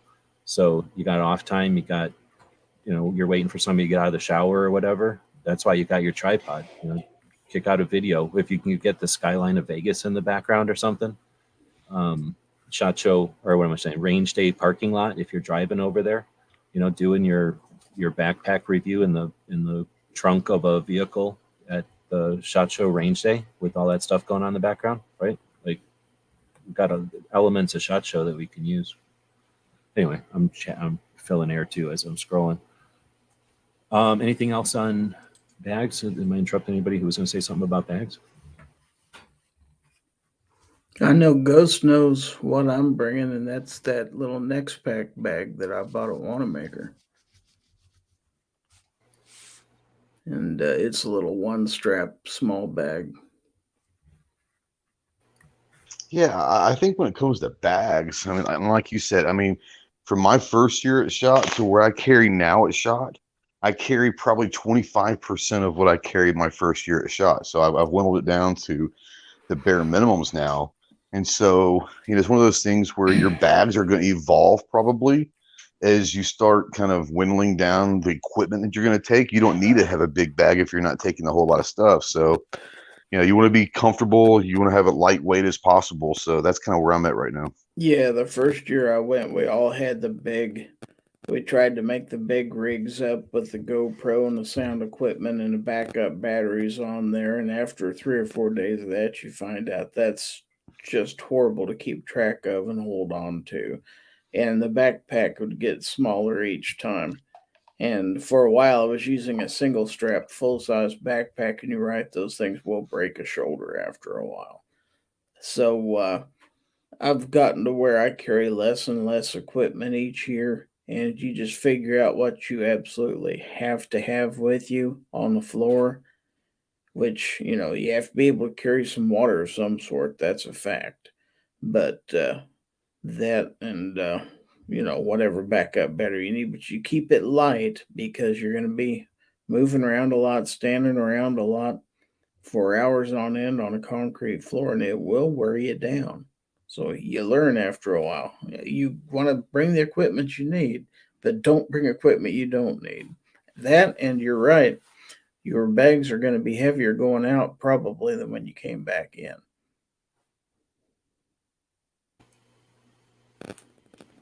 We've got a poll going for people that are joining us live. And if you're interested, feel free to participate in it. What's your opinion of the yearly SHOT Show? And I put in there, love it, can't wait to attend, or like it and the coverage of it, or take it or leave it, I don't watch it, or triggers me and it hurts my feelings. For all the haters, well, guess what? The haters aren't watching the show. It's 0 for that one. 42% are saying love it and cannot wait to attend. I tried to leave it open. It's not like you're going or you're attending this year. It's like for anybody who might want to attend it, right? Then 33% and for like it and the coverage of it, and then 25% for take it or leave it. I was asking everybody, why do some people hate SHOT Show? And SHOT Show started a long time ago, and people started to go there as media, I guess. I'm not actually sure if it was from the beginning or not, but I know that the media at one point was cameras, just regular old cameras with film and everything. So it would take time to take the pictures and then develop the pictures. And then, if you're a really good photographer, maybe all your pictures came out right. But I think in those days, if you took bad pictures and they turned out to be blurry, you're out of luck, right? Like, wait till next year at SHOT Show or something, or go try to find that gun somewhere else. So I imagine they were probably rushing around trying to develop their film every night so that they could determine if they had good pictures or not, right? But aside from developing their film every night, they weren't going to be into a magazine or something for months, like August or whatever, getting ready for Christmas. So there was like a weird pace to it. And I know that when I was getting into it in 2005, that was changing from film to digital, and the internet was happening and people were aware of it, but still not common and not that big a thing. But they were super concerned about airsoft and this concept of people ripping you off with airsoft or whatever. But anyway, then you get to a point where the internet starts to kick off in the forums, like in the mid 2000s, the early 2000s, I guess. The forums were big. AR-15, did anybody use the AR-15 ARFCOM, the AR-15 forums? I don't know if that still exists. It must still exist. Then some of the other offshoots from that, because that got pretty rowdy and pretty angry sometimes, and people would create whole other forums just to get away from there. And then those forums got too busy or off topic, and then others were made. And right around that division there, I think, is when YouTube started to come around, and Facebook and the MySpace, and the idea of going to a social platform rather than somebody's individual forum. So anyway, as the evolution of SHOT Show happens, the communities are happening online, and then YouTube starts. The communities online have already been established, and then YouTube starts to foster those communities, and that's when like video and YouTube hit SHOT Show. And I'm going to say that's around 2013, 14, 12, I guess, depending on who you're watching and when they got in and started going. But if you think about the largest YouTube entities, they were either making reviews of gear or they were farting around. And the ones that were farting around had no interest in going to SHOT Show because for whatever reasons, they just had no interest in going to SHOT Show, right? The ones that were doing gear reviews were started to go to SHOT Show. And I'm not going to name names, but the people that experienced it. They kind of wore out their welcome and they made a nuisance of themselves at SHOT, the YouTubers, when they first started to hit the scene, because there was fame, right? There wasn't even fortune yet. It was just fame. Like, oh, look, we're finally we know about SHOT Show. We're at SHOT Show and we're getting video at SHOT Show. And they just started to really like take up booths and they, anyway, so then there was a phenomenon of like, oh, YouTube, now everybody knows what it is. And then it became, we need the best YouTubers. We need the biggest YouTubers. We need the prettiest YouTubers. We need the most authentic YouTubers. Like, right, there was like this frenzy for like, let's get people from YouTube. And that was, let's say, the 14, 15 era. And I think that's where we get a lot of the people who hate SHOT Show coverage, because it was a lot of people's getting online and at least getting onto YouTube and understanding all the different niches. I don't know what to call them. Like, the different channels had their different followings. And as the channel that you followed started to go to SHOT Show, they either were the nuisance or they were the one being annoyed by the nuisance, right? And I think that's where we started to see some division. And the thing is, that keeps going, the reason I described this from like regular film to digital and everything, it's like, it's a progress, right? It keeps going. And it didn't stop in 2015. Those YouTubers that were kind of out wearing out their welcome, let's say, and making a scene and making a fool of themselves, moved on, or at least became nothing less of an issue because they had less followers and the subscribers, I guess, and the people that were interested in different things found different people to watch, and those people either did or didn't go to SHOT Show. But either way, those people that were creating the nuisance didn't last long enough to become a permanent nuisance, let's say. And then you have a couple of years later, like say that was like 15. What did you guys start going in 17 and 18? You start to get people like Ghost and Clover who are actually trying to do something in a completely different way. And I can't imagine anybody who was watching Ghost and Clover when they started going to SHOT Show would have said, oh, I don't want to watch SHOT Show stuff because of what, I mean? I don't think those people came to your audience, didn't come to you from the giant YouTubers. They came to you because it was an alternative to the giant YouTubers, I suspect. So anyway, I think I would agree with that. Sure. I think the perception that SHOT Show is a bunch of whatever is from a bunch of people who've been around on YouTube for long enough to, and I don't know how many of you guys even know what I'm alluding to. I'm trying not to name names, but if you know who I'm talking about, you know exactly what I'm talking about. So I don't know how many people are around from back then, but some of us certainly are. Like YouTube's not that old. It's only since like 2012. So it's like 10 years old. So if you've been around since 10 years, you may have this like bad taste in your mouth because of the way they exploited YouTube, SHOT Show, and the way SHOT Show reacted to it. So let's say you have no opinion of YouTube. You don't even know who I'm talking about. You're just minding your business, but you like somebody like Cry Precision, or you like somebody like Daniel Defense, or you just like somebody. And Daniel Defense is minding their business, and I come along and go, hey, can I take a video? And they go, sure. And then 2 years later, a bunch of people come by and go, can we take videos? And they go, sure. And then after a while, they're like, oh man, we got a video taken and we look like jerks. Let's just, and I'm using Daniel Defense. I'm not really thinking of anything specific, but some company gets a video, they allow a video, and then they either like it or they hate it, right? And then they react. So it takes a while for these companies to kind of get into their own, opinion of YouTubers and stuff. So anyway, I think that it's become more of a thing and more established, I guess, and it's less of a wild card game. So you can kind of expect a YouTuber to come up and be this way or that way, just like a blogger or just like any other kind of media, where before it was sort of like new and unknown, and then it was like sort of like the Bitcoin thing, like a phenomenon, like, oh, wow, a YouTuber is interested in our booth. Of course. Yes, yes, yes. And then it was like, oh, a YouTuber, we desperately need YouTubers. Let's pay them. And then it was like, oh, we paid them way too much. They weren't worth that. We hate YouTubers again. And we're all past that. That was all kind of the 14, 15, 16. And the companies that got burned have, they've cooled off, and they're not as, they definitely don't care when Ghost and Clover and people like y'all come up and say, hey, can I film a video for free? And then just post it. They're like, and not charge me $10,000? Yes, please do. And well, I think a lot of these companies now, especially if you've a part of that, like the marketing person, and maybe not with that company, but they've been in the industry for 7-8 years. They've seen from a marketing side and a company wide side, they've seen the ebbs and flows of what quote unquote YouTubers have become. I can tell you that, a lot of my friends in the industry, they'll tell you, like, they know within, a minute or so of a media person what side of the stake they are. If they can tell them they're just there to whatever, try to get free stuff, or, just kind of whatever, they'll give them the time. They're not going to say no to them, but they're not going to take that serious. Then they see others walk in and they see them wanting to do the work. They're able to tell now what side of the YouTube hemisphere you are. Are you there to work, or are you there to hang out and all of that? And so I think that even the industry has grown to figure out there are some we can utilize and there's some we just kind of ignore. We give them the time to do their interview, but we're not expecting anything from them. But then there's this other side that say, you know what, we want to work with these people. So I think that they're able to distinguish now which is which.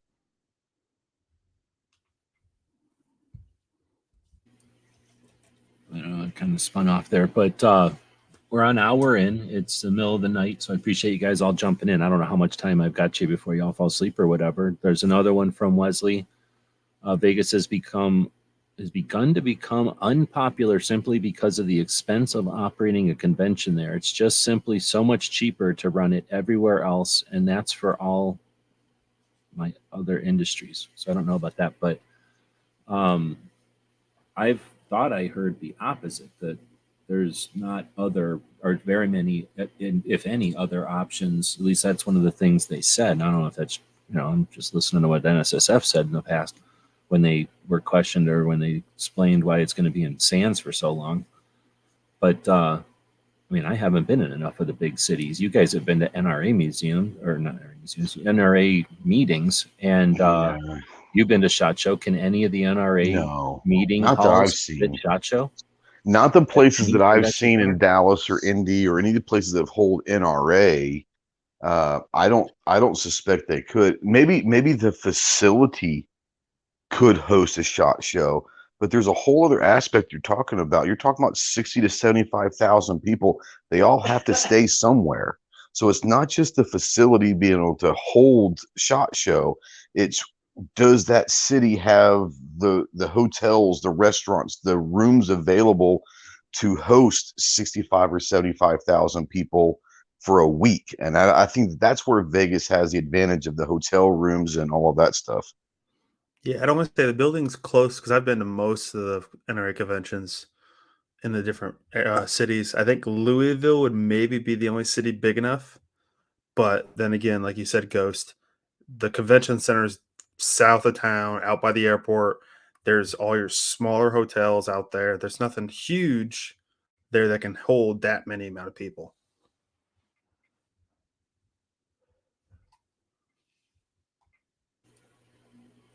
My only other experience is the Florida shows in Orlando, and I really honestly can't remember anymore. Plus, I didn't even have a car. We were walking from the hotel to the place. So the most I got out of the convention center was to and from the airport, and then going out to Media Day, which might as well have been on Mars because I don't have any idea where they took us. I just know that we were on a bus for a while. So, I had no idea the scale of the town or anything. But I don't know what the convention towns are in the country, really. Can I ask you real quick, G? Because I think you're probably the only one that I know. I know other people that have been, but that I talk to a lot, and we'll talk about it. The shows when they were kind of going back and forth between cities, but they were down in Florida and Orlando, like the size, as far as the amount of people and the booth size and all that, were they equivalent to what they are now? I mean, were there still 60 to 75,000 people going to SHOT back then in Orlando, or has it grown since then? Maybe they outgrew Orlando. That's a good question. We know because it'll tell us right here. So in 2007, it was 42,000 attendees in Orlando, and then in 2009 it was 47,000. So another 5,000 more, and I couldn't tell any difference. Now, that was 47,000 in Florida. The next year in Sands was 58,000. And last year was 60,000. The most it's ever been at Sands was 67,000 in 2014. And just what I was talking about a minute ago, like all that talking about kind of recollecting the perception of YouTubers at SHOT Show and their swell, it was all right at that time. So part of the distaste of YouTubers was that they were at the most crowded. Can you imagine another 7,000 people walking around in SHOT Show? I mean, that wasn't like distributed out every day. That was probably all on Tuesday and Wednesday, and everybody left or something. But like, it was one of those years when the aisles couldn't be wide enough. There was just not enough food. There wasn't enough water. Everything was running out. And it was the swell of like, remember when Obama's 23 executive actions was in the beginning of 13? So by the end of 13, all that was done. And there was just shit tons of surplus AR-15s and new stuff and just a swell of interest, and everything was going our way. So that was just a booming year. And then YouTubers are walking around saying like, let me close down your booth and take a 3-minute video and charge you $20,000 for it. And then, that it was, just all of that. It was like massive pressure. Anyway, so 67,000 was the most. And it says there was 2,000 media in 2013. I'm just going off of research that, and I'd see an article and it would mention it or whatever. So that gives you some idea that Florida can handle 42,000 and we're at more like 60,000. So I don't think Florida was anywhere near able to get half again as much, thinking of it that way. I was going to say. So you don't think that 60,000 could have fit in Orlando? If they try to get 60, they couldn't do it probably? I mean, if you did it orderly, like, communism, you could make people do it. Yes. But you know what I mean? I don't think it would be fun. Because no, I was going to say like the footprint filled Florida. It wasn't like Florida had a bunch of extra room over there in the corners or something. It was full, and it was smaller because it had to be smaller in 9, right, than it is now. So, nah, but I don't know. There was another convention. There was some kind of bikini convention happening in the same building. Florida was like, I mean, I guess I could go Google map it or whatever. I guess I could, right? So why not? It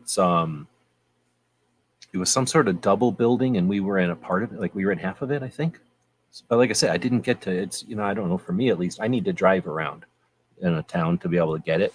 If I'm sitting in a bus and get dropped off at a hotel and then walk a block to the thing, I just don't get. I don't understand the town or whatever, like how big it is or what it's like there.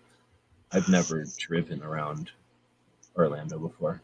Well, I will say, kind of to that note, I think that might be one of the draws to Vegas is, the vast majority of people can be within quote unquote walking distance or, right there to where you don't have to drive half an hour from your hotel to get to the convention. A lot of people will stay at the casino hotels and literally be able to walk or take the monorail to SHOT. So the convenience of Vegas is probably one of the big attractions as well. This can't be it. This says it's in Disneyland or something. I found the wrong one, I guess. Yeah, I would agree with you on that, Ghost. Especially like NRA, for instance.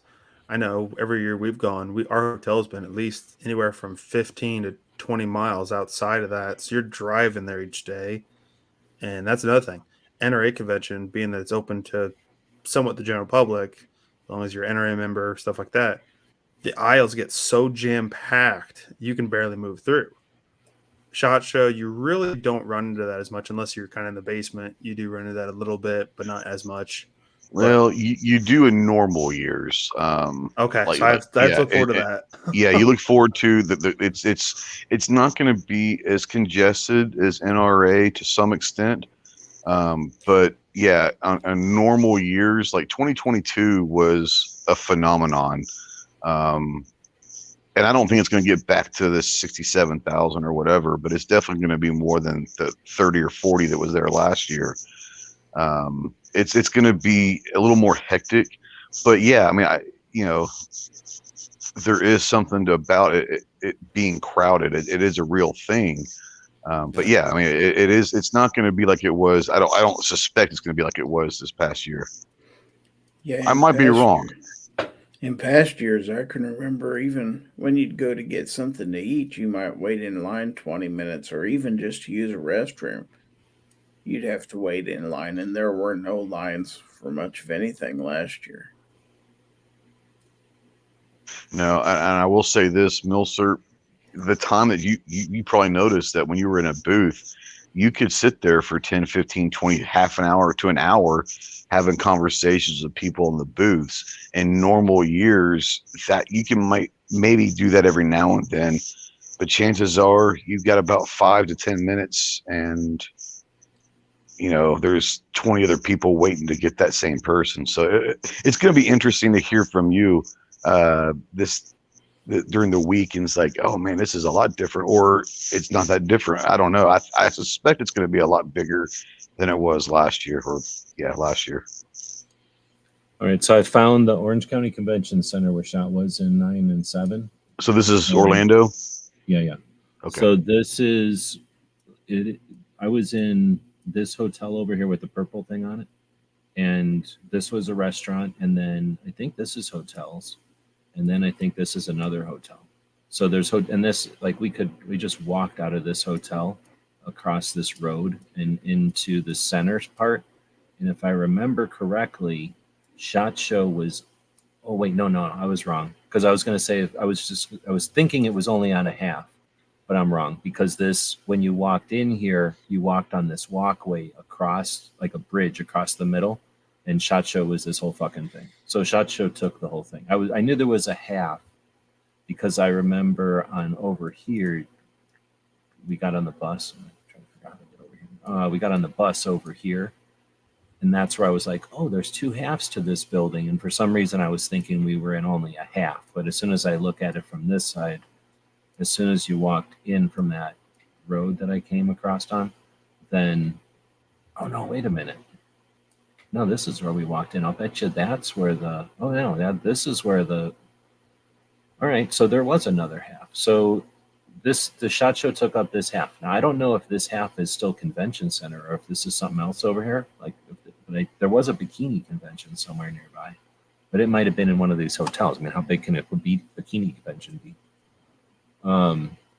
But SHOT Show is effectively this side, and this entrance here is see, it says halls A and B. So does that mean there's halls C or something? Anyhow, I don't know. I guess you'd have to ask somebody like from what's it called? NSSF probably. If there's other pieces of this that would make it big enough. Otherwise, I think this looks like it's kind of by itself. There's SeaWorld next door, and there's got to be hotels for SeaWorld. But this is otherwise it's just people's houses and a bunch of lakes and stuff. Like, there's not like Vegas where it's a ton of different opportunities. And I guess I'm going to take a second here, because when you were talking about Vegas having opportunities, think about how many things happen in hotel rooms or in hotel rooms or whatever, not rooms, but like hotel bars that are adjacent to SHOT Show, like part of SHOT Show, but they're not official or sanctioned, you know what I mean? But they're happening no matter what. So wherever SHOT Show happens, there'd have to be room for that to happen, right? Well, especially like you said, what G-Web's with when you've had Clover on. World of Concrete's going on the exact same weekend or same week. Right. So I would just like it if they kicked World of Concrete out, because the new convention center, every time I go, or the real convention center, every time I go back by there, I call it the new one because it looks all new now. It's just so cool looking. Like, I'm sure we could fit in there. But we went there for a couple hours last year. I will say that my dad is in the concrete rebar industry. So we went there for a few hours. We had some time to waste on Friday afternoon. It was pretty cool. Yeah. The building or the convention or both? The convention. Yeah, I bet. Did somebody just jump out? Oh, Ghost jumped out.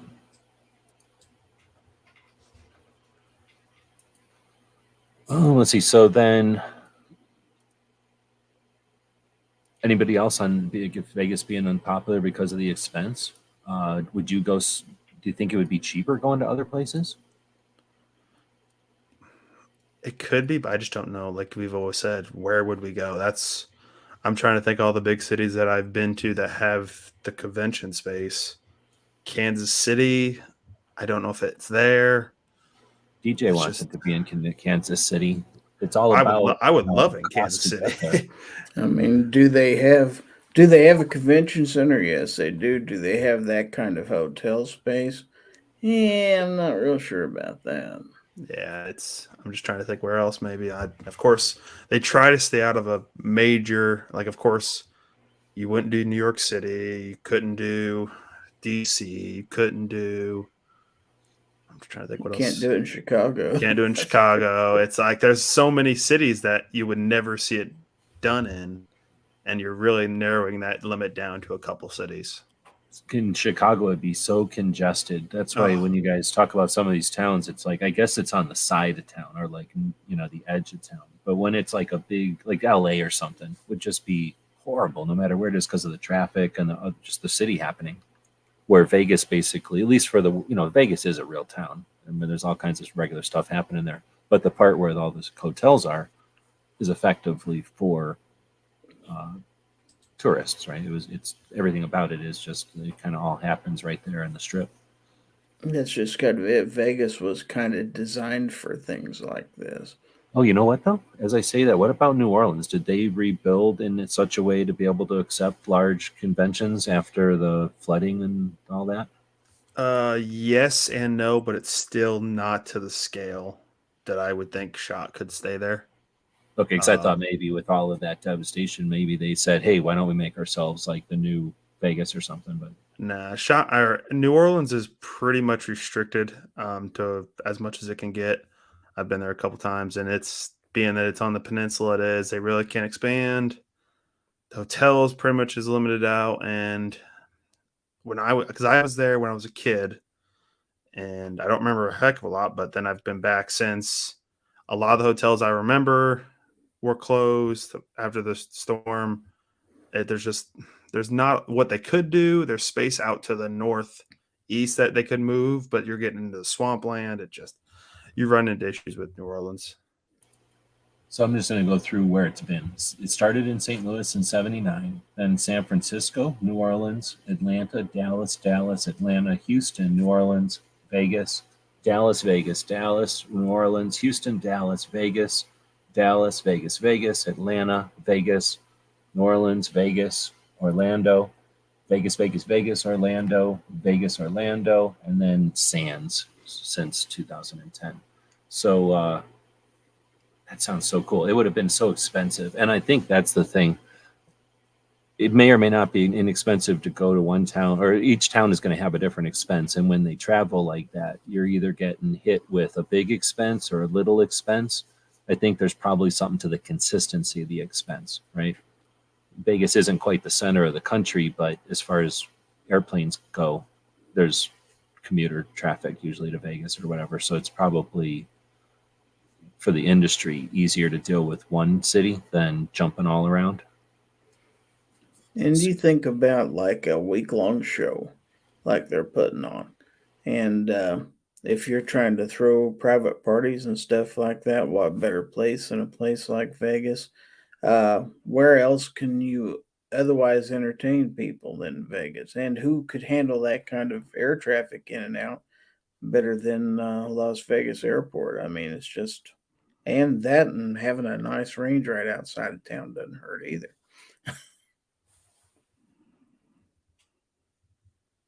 Wesley's saying when they talk about the expense, they mean the purchase of the actual booth in the convention center, which can approach $1 million. I guess when you're talking those big booths, I could see it being $1 million. But I've talked to people in the past, and it's expensive, but it's not that expensive to get a booth. But yeah, the big giant like Glock or something upstairs, I'm sure that's $1 million. But it's Glock, for crying out loud. Okay, so another starred question was, for me, like how different if it was in a different city. I guess we've already really answered that, so that's not much of a question. Pink said, think about the laws for range day. Yeah, Vegas or Nevada is pretty decent for that. Florida was fine. Actually, I wasn't carrying in Florida, so I don't know about Florida. In fact, we didn't carry. Wait, we didn't carry in Florida because I don't think we could. Or could we?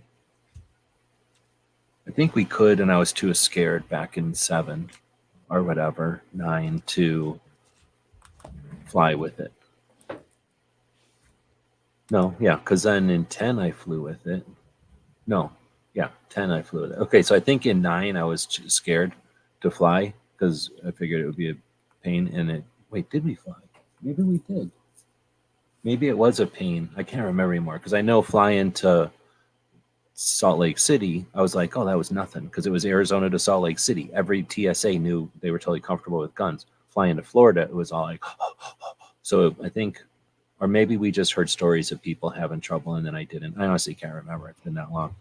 But yeah, that's a good point. And if it was in, well, the cities you talked about though, like, where'd you say, Louisville? I can't imagine Louisville is going to care about guns. They're not as scared of guns. If it was in like Milwaukee, I think we'd have to worry about everybody getting upset with TSA or TSA getting upset with everybody.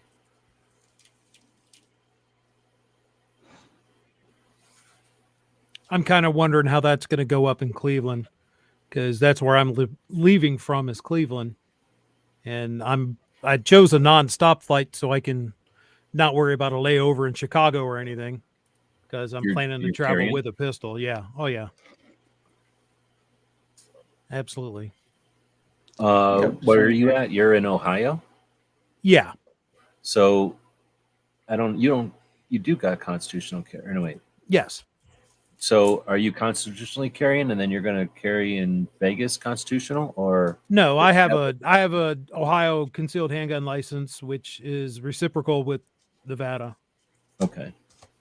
And then I'm just worried about the TSA up in Cleveland giving me issues or the airline giving me issues or whatnot. It'll probably go off without a hitch, but it'll be my first time flying with a gun. Well, it'll be my first time flying, period. So not really, it'll be an experience for me. A lot of firsts on this trip. What airline are you flying? That's awesome. Frontier. Yeah, I've never flown through Frontier with firearms, so I don't know how they're. I know I did Delta once when I first got my CCW, and that was a painful experience, and that will never happen again. But Americans always gave me good luck with American. We think we were Southwest, but I really don't remember anymore. But I think it's more of the airport's TSA because it's, well, I don't know. Does TSA, I guess, works for the airport or do they work for the airlines? TSA should be TSA.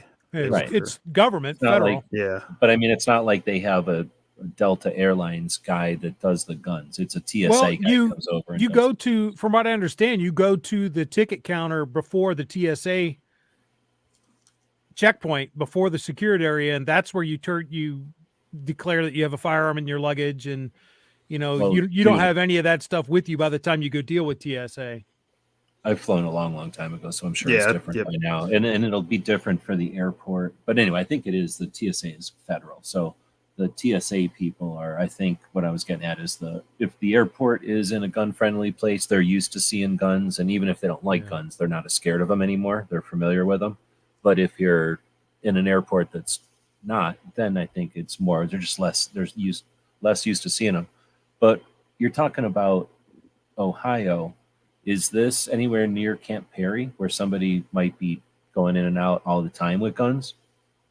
Yeah. So I'll be leaving from Cleveland Hopkins Airport, so I'm sure it's pretty common. Yeah, and then Vegas, as the other side, is like they're used to seeing guns all the time. So, so here's the thing: it's just like any kind of you're not used to flying, but it's just like anything you can imagine, right? It's either going to go fine or it's going to be a mess or somewhere in between, right? Like, so as long as you understand that it can get all crazy, then, you know, it's all right.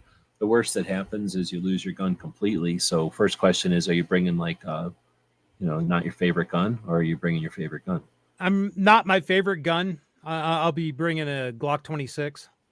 Yeah, so basically a commodity gun. And as long as that's what I think those are for too, is like, dang it, I lost my gun, but whatever, I have way better guns. So, right on. So, I mean, you're planning on shooting it all down there? Shooting what? The gun? Guns. Yeah. Well, at range day, yeah. So I like the idea you bring guns. Pink's brought guns before. Nobody else has the balls to bring guns. I don't think Clover's brought guns. FYI. Am I wrong? Nick, you bringing guns? I am not. My state does most not people reciprocity. My license doesn't reciprocity with Nevada, so. Oh wait. I'm in Illinois, so we get like very little. Are you kidding? Your reciprocity doesn't work with Nevada? I don't believe so. Let me double check. They don't work with me, dude. That's super lame, dude. I mean, you don't need to hear that, but that is super lame. I don't know if ours is. I'm pretty sure ours is. But you can't carry in shot. You know that, right? Correct. I would have to leave it in the car in the parking lot, locked up in the trunk or whatever. Dude, I don't know. When you getting there?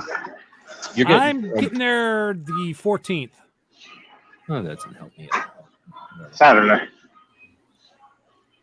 Oh, okay. Anyway, with either way, I'll bring a couple extra those metal clamshell dealies and the key, so you got a lockbox whenever we meet up.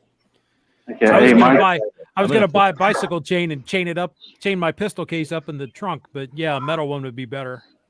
Wait, are you bringing it in a metal pistol case, or are you bringing it in just a regular? I'm bringing case? it in a plastic hard-sided. Actually, it's a Cedar Mill firearms case. Well, dude, I keep buying them things all the time, so you can just have it. If I remember I'm going to write it down right now to bring it, and then if I remember to bring it, then you can just have it, because I have like 4 of them. But bring here's the deal. The reason I have a bunch of them is because I put you don't have to talk about the metal ones. They're like $20, but they've got a bicycle chain that goes from the metal case, right? And you twine it in through your frame of your luggage. So it's basically connected to your luggage a little bit. It's like anchored to your luggage. And then that way, if somebody does try to swipe it, it's just a pain in the ass for them to swipe it. It's not like it's perfect. But anyway, then you've got a metal box inside your luggage. But that'll work. Problem is, because I have one of those boxes in my vehicle. It's just that it's the weight, because the airline's got a checked baggage limit of like 40 pounds. Okay, well then no problem. I don't want to exceed that. That's why I chose a plastic case. Use it while you're out here. And if you accidentally we don't meet up, then you can just have it or throw it away. But they're like $20, so I don't even care. So, but I'll bring an extra one to be sure you got one. So you got. All right. Okay. Hey, Mike, our budget. Yeah. Hey, does your case that you're traveling with, does it lock? I have. Like padlocks? Yeah, I have padlocks on it. Okay. That's one thing you have to have is padlock. When you're flying, when you declare your firearm, you have to make sure that your gun is empty. There's no ammo in the magazines. They keep changing it all the time, but you gotta make sure that there's no ammo in the magazines. All your ammo has to be in the original boxes. Yes, and the original box can be in the same box with the pistol, correct? Yes. All right. And then you just walk up there, declare, say, I need to declare a firearm in my luggage. They'll ask, like you have 2 bags. They'll ask which one. You show them. You have to open up your luggage, and you don't have to open up the case right, there. But what they'll do is they'll take your ID. You fill out a form and tape it to your case, and then they send it on its way to have like the security check it and everything else. Now, do they mark the luggage itself, the bag itself, in any way? No. Yes, good, no. Because that would bother me. They put a tag on it, and people who know what the tags say know what it is, but it's not like an orange tag instead of a blue tag. It's just that it's got writing on it. Yeah, that's why you have to open up your luggage, because you have to tape this thing on it saying that you're declaring that there's a firearm in there and that's unloaded and has your information and everything on It's it. effectively a receipt that they did their job on that end before you Right. got on the plane. So it's no big deal. And then it's inside the luggage as well. Yeah. And then, Right. I mean, anyway, so we won't get into the whole like luggage thing. Luggage is luggage. So the best thing you can do is have a Pelican box that locks, and then you put locks through the Pelican lock things, Yep. Yeah. lampy things. Everything else, a ballpoint pen. You bust a zipper, open it, zip, and you zips it right back up, and you don't even know who's been rifling through your luggage with a regular zipper. But that's a whole nother discussion, I guess. But getting Pelicans the cases is the whole back to weight thing you're talking about. Like then you're talking half of the weight of your luggage is the Pelican case. So is your stuff really that valuable? So again, that's why having a commodity pistol for something like that. Bishop is out there. I don't know if are they going to be set up again. I haven't heard one way or the other. I don't know. So here's the deal. Pink, are you bringing guns? Yeah, I always bring 3. All right. Well, then here's the deal. There's range day on Monday. You're there on Saturday? Yeah. Budget? No, budget. No, Yeah. Oh. Both of We you come in guys on are there on Saturday as well. Saturday? Yep. Who else? I get in on Mark Saturday out. morning. Milsurpers out there too on Saturday? Mark Well, I goes want to with it. have a day or two to acclimatize. Yeah, but how about you acclimatize when we go out to the desert shooting? Because now we have a bunch of people that are bringing guns to Vegas, and we can go out to. So I was going to say, there's range day, and that's going to the Boulder, blah Yeah. blah blah county range or whatever. And then there's some other range days which are also at the blah blah blah range. Vegas is in the middle of the desert, and there are places to just go shooting. So, I mean, if you've never been shooting in the desert, we go shooting in the desert, and we can bring up some guns and go Oh, shooting. that's cool. Or just everybody shoot their carry guns. Say you've been able to shoot in Vegas, like for real, like just real, just going shooting, as opposed to going to range day where it's all a bunch of fancy shooting. If you want, I don't want to pressure everybody, but at least we got the potential if everybody wanted to. Sunday, you don't have I'm to do open it to Saturday whatever. when everybody's showing up, but Sunday it doesn't, unless everybody's got other plans for Sunday. We could So go far, shooting I in do the not. morning. I think Saturday afternoon, Saturday evening. I know there's a couple other people in our group that are coming in as well. That it's their first time and their first time in Vegas. So we're going to take them to Battlefield Vegas and let them shoot some machine guns, some old military machine guns, stuff like that. Okay, So, we'll talk off air for sure. Definitely talk off air for sure before you do that, before we go, or before you go. Bishop's on the first floor, booth 41805. Who wants to describe Bishop ammunition and firearms? I'm assuming you all know. Like big bore lever actions. They have Oh, their really? own caliber. Oh, wait, you don't know? No, So I this don't is know. oh back in the yes, gun channels budget. days. You have to shoot that. I shot that at range day last year. Wait, are that they at is- range day also? I don't They'll know. tell us right now. I But, think that was them at range day last year. I Yeah, shot. they have been the last couple of years. Yeah. Pretty sure they will be. Well, Gizzard, you describe Bishop ammunition and firearms. They have their own calibers, right? They have their own calibers and they build their own custom rifles around those calibers and stuff like that. So They yes, will we are not be at range talking. day. We are Darn. talking long range, typically specialty ammunition. And these are gun channels people. So, Oh yeah. you know what I'm saying? Wink, wink, nudge, nudge. These are gun channels people. So they've been going for quite a while now on the, what do you call it? On the exhibitor side. I mean, they've gone before as regular attendees, I think. I don't know if they went as media before, maybe. But, as far as exhibitors. So I know that Ghost is having some conversations with people, and Clover and I have actually shit. Was I supposed to do a show this morning? I think I was. Damn, Yeah, I was messed kind of up this listening. I'm like, wait, where's G-Webs at? I got So messed it's like, up with it was a stupid slow New morning Year's. this morning. I'll see if I can do it tomorrow or not. I do have something I was supposed to do tomorrow, but I can probably do it a little bit later. So I might, depending on when we shut down. It's only midnight for me now. So thanks everybody for staying up this late. We'll probably wrap it up here in about 10 minutes so that everybody isn't up in the mic for everybody. But I totally forgot. But anyway, I was thinking, I'm losing my path here, but I think that we plan to have a bunch of people from SHOT Show together, but I don't think we have enough time left to have both like media people who go to SHOT Show together, who've been there before to chat, kind of like what we're doing right now, sipping in the morning, and then have a second show for people who have exhibited. But Ghost has been having people who exhibit, and I don't know if they're going to have more of those shows or not, but it would be interesting to have Bishop, and I don't think Aegis has ever set up there, but I'm sure they've got an opinion of it as a manufacturer. And then some of the other folks that y'all know now for years. And Gary knows a bunch of knife people. It'd be interesting to have knife people who've had booths, because that's got to be a whole nother layer of difference, right? Because they don't have any of the FFL kind of business, but they got to worry about people horking their knives, I bet. I mean, how many knives they bring. Yeah, I imagine. And they're, the security of it all, because just like a lot of the gun places, they have knives that aren't available for sale yet, and some of them they don't even allow to be photographed. They allow people to come and look at them, but we don't want photographs. So you kind of got to be careful around places like that. They'll say you can look at it, but no photos. If you got time, or if you want to do something and invite people to chat about the fly-in part of it.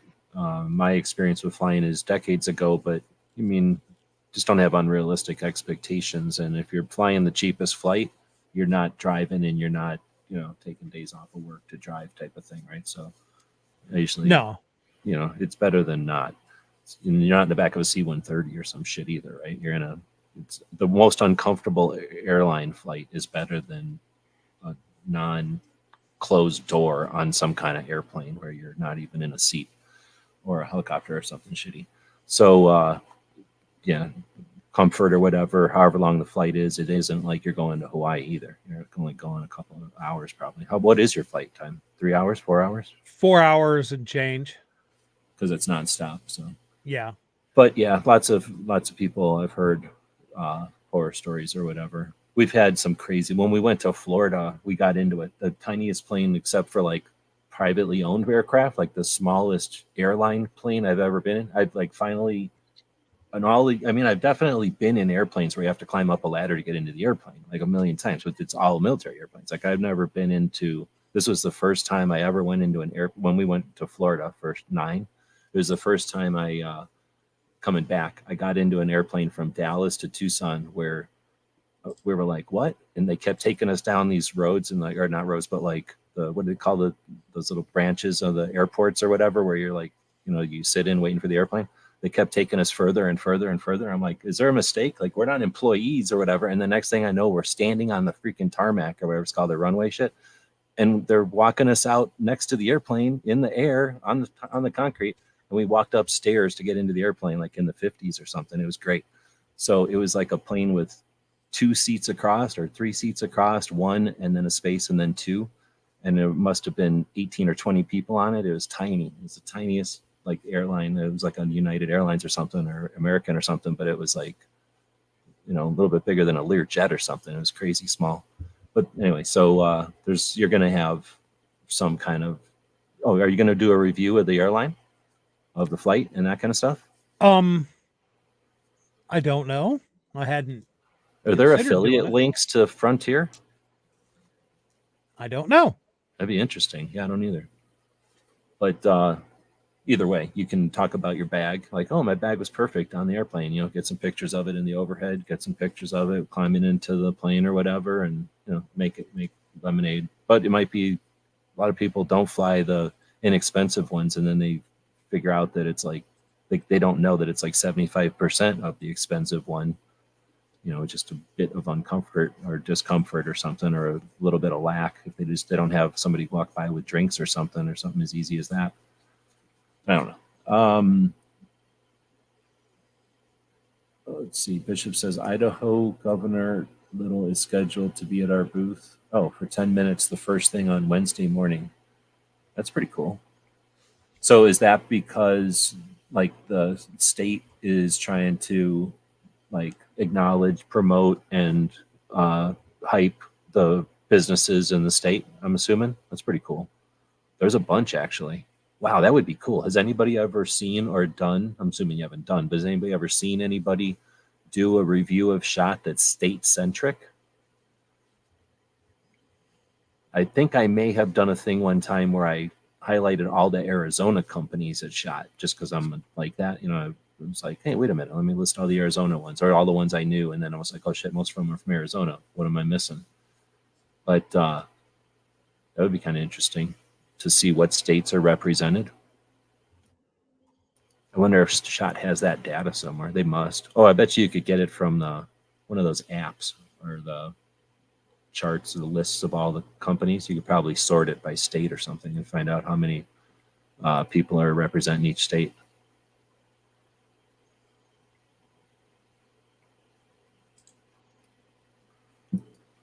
Okay, so we're hitting the top of the hour. Why don't we say thanks again for everybody for joining us late like this. And Pink, I think, is actually at work, jumping out on a cigarette break. But promote your stuff. I'll promote Ghost Thing. He does a channel, or he does a chat every Tuesday. He does videos all the time. He does polls over on his channel. He's got the Instagrams. He's got, I don't know, does Ghost do stuff on Facebook? Imagine, probably. Does he have other channels? I think he does. I think he has some channels for the military podcast stuff. So he has. Yes, he does have a couple other channels. So check him out, Ghost Tactical. DJ probably dropped links before everybody before, but now he's gone. So thanks for him for jumping in on a work night. I'm going to go with, I can't remember who jumped in next. Was it Budget or was it? I think so. So Budget. No, maybe it was Gary. No, Gary's retired. He can wait a minute.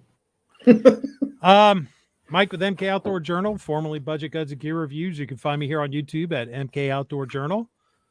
All over the internet, you know, Facebook, Instagram, Twitter, whatever, at MK Outdoor Journal. Thanks for the invite, G. I really appreciate it. It's good to be here. Normally I would be asleep by now, but you know, hey, it's all right. I was off today, so it's all good. Right on. Well, I'm glad I did then. So I was just trying to think everybody was going to SHOT. I figured it was worth a shot. So yeah, I'm glad, because I know you're said like 1 p.m. your time would be better. It's 2 o'clock my time. No, I mean, when would be a good time for you? during my drive to work from like 12 to 1:45 ish. Yeah, that's when usually you can catch me. I'm curious because you've got, you know, MK, or what are you calling it? MK Outdoor Journal. So I'm never going to get used to that. But you're basically the same thing. You just changed the name because someone told you to change the name, or kanji in to change the name. But you're essentially not just guns, right? So no, I'm curious. I do guns. I do camping and gear and all kinds of stuff. DIY and projects and stuff. So what I'm curious is what your focus is going to be on. If it's going to be like 50-50, 70-30, and that kind of probably stuff. About 70-30. Probably about 70% guns and 30% other stuff. But who knows? That might change if I get there and see stuff that I'm just like, oh man, that's cool. Okay, well, here's the thing. You called it MK Outdoor or whatever so that you could get rid of budget guns and gear a little bit, right? So that you could create more footprint on and get like platforms that are anti-gun or whatever to leave you alone type of stuff. Well, mostly to get rid of the budget and the negative connotations with brands. Inexpensive. Well, okay. Well, here's the thing. You also got rid of the guns part, so you might as well monopolize on that, because MK Outdoor Journal can do anything, and it doesn't have to touch guns. So I'm gonna, and I guess since we're talking, if you don't mind, if nobody cares if I blab on further here, my mansplaining or my advice would be, or my suggestion, I don't know if it's necessarily advice, at least put this, you know, think about it for a minute. 70-30 the other way. You've got knives, you've got flashlights, you've got canvas, you've got boots, you've got, and I could go on and on. You've got, just starting with that stuff, right? Knives, flashlights, and canvas and boots. All of those touch your channel. Every one of them is a sweet affiliate link on one of the sweet affiliate links out there. All of them is a potential, send me this and I'll review it.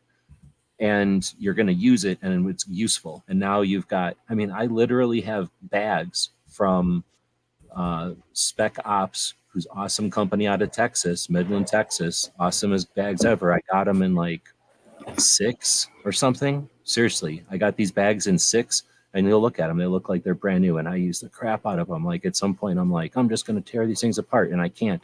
1,000 denier nylon, U.S. made, is impossible to destroy. It's awesome. Anyway, gear, right? Like tons of opportunity and sweet affiliate links, and it's all YouTube friendly, Google friendly, and tons of people buy bags and look at that stuff. So that's why I'm thinking first year you're trying to recoup. 70% guns is fun, but it's an uphill battle no matter what you're trying to do with it to monetize that. The gear is sweet income, and it's a lot of fun. And you can, there's going to be competition because there's all the people from Knife Show or whatever it's called, Blade Show. There's all the people like Wesley who just care about the backpacks and the nylon, but there's backpacks, there's holsters, there's CCW because there's different kind of holsters, right? Then there's chest rigs and all that kind of stuff. So there's plenty of room in the canvas. And if you're sticking around the rucksack, like survival, you know what I mean? There's still competition, but now you're getting long tail stuff. So I'm just throwing that out there, like strategy wise. You can go down. I can tell you can. This is a bonus for anybody that's listening to this. You can sit down at a knife booth. Let's say a knife booth that you like. There's a million of them, and Gary can tell you this. He's done it, I'm sure. Sit down for half an hour and go through every single knife they got. They got nothing else to do. That's what they're there for, and they're going to sit there and give you 3 or 4 minutes on every single knife. And I'll bet you this year it'd be pretty sweet to go. Can you give me 1 minute on each knife so I can do shorts? We're going to sit here. How many knives do you got? 50? Awesome. There's 50 weeks this year. How awesome is that? Give me 1 minute on each knife. We'll sit here for an hour. Maybe that's a little bit too much to ask your first time chatting with them, but what if it isn't? And now you've got one video that took an hour and it went through every knife at SHOT Show. And then you have a 1 minute short that refers to that knife video. And now you put affiliate links to everything in there, Amazon. Sweet. So, and I just throw that out there because you aren't attached to guns and you're not, unless you're trying to hook up with like High Point, which would be awesome. Like you'd be the best rep for High Point out there personally, but next to Tony Simon. But I don't know enough about High Point. But you know, what I mean, if you've got a specific, I'm just pulling that out of my ass. So if you do have something going with High Point, I apologize. But no, I don't. I don't have anything going with anybody. I just picked it because it's in Ohio. But if you had some strategy to do something like that, then what I'm talking about would be annoying. It would, be counteractive. You're going by yourself, right? Yeah. Okay. But anyway, yeah, I just thought I'd throw that out there as a challenge to the 70-30 because, I don't know, just everything I just said. But if you want, like I say, I'll go live anytime you want also. So if there's a day that's going to be better for you to just chat about SHOT while you're in the car, give me a couple hours heads up or a day's heads up or whatever you can, and then we'll go live. All right. Cool. So Milsurp, what's your deal? What's your channel? So yeah, I'm Nick, half of the Milsurp Duo YouTube channel. We're father and son. We love old military rifles, cover a little bit of everything, reloading for them, shooting them, history of them. I'm going to be starting a second channel here in the near future called Milsurp Mess Hall. I do a lot of cooking barbecue, stuff like that. So I'll be doing some videos on that. Like you asked with SHOT Show G-Webs, I'm actually going to be going as part of a podcast I'm involved with called the Reloading Podcast. So I'll be doing videos on that channel as well, talking to a lot of the reloading industry partners we have on the show. I know I have an interview set up with a small company called FW Arms. He makes universal decapping dies, stuff like that. I will be doing reviews on products with my channel. I haven't reached out to any of them yet, but there's some smaller companies that I have talked to a little bit last year that I still have contacts with this year. I'm going to reach out to them probably this week. And then there's a couple of them that kind of do, like for instance, a company called Taylor Firearms. They do custom work on modern, like Colt Peacemakers, stuff like that. I'm going to talk to them. Probably swing by H&R, which is now owned by Palmetto State. Talk to them, see how the H&R clone M16s are coming along that I was being told about last year.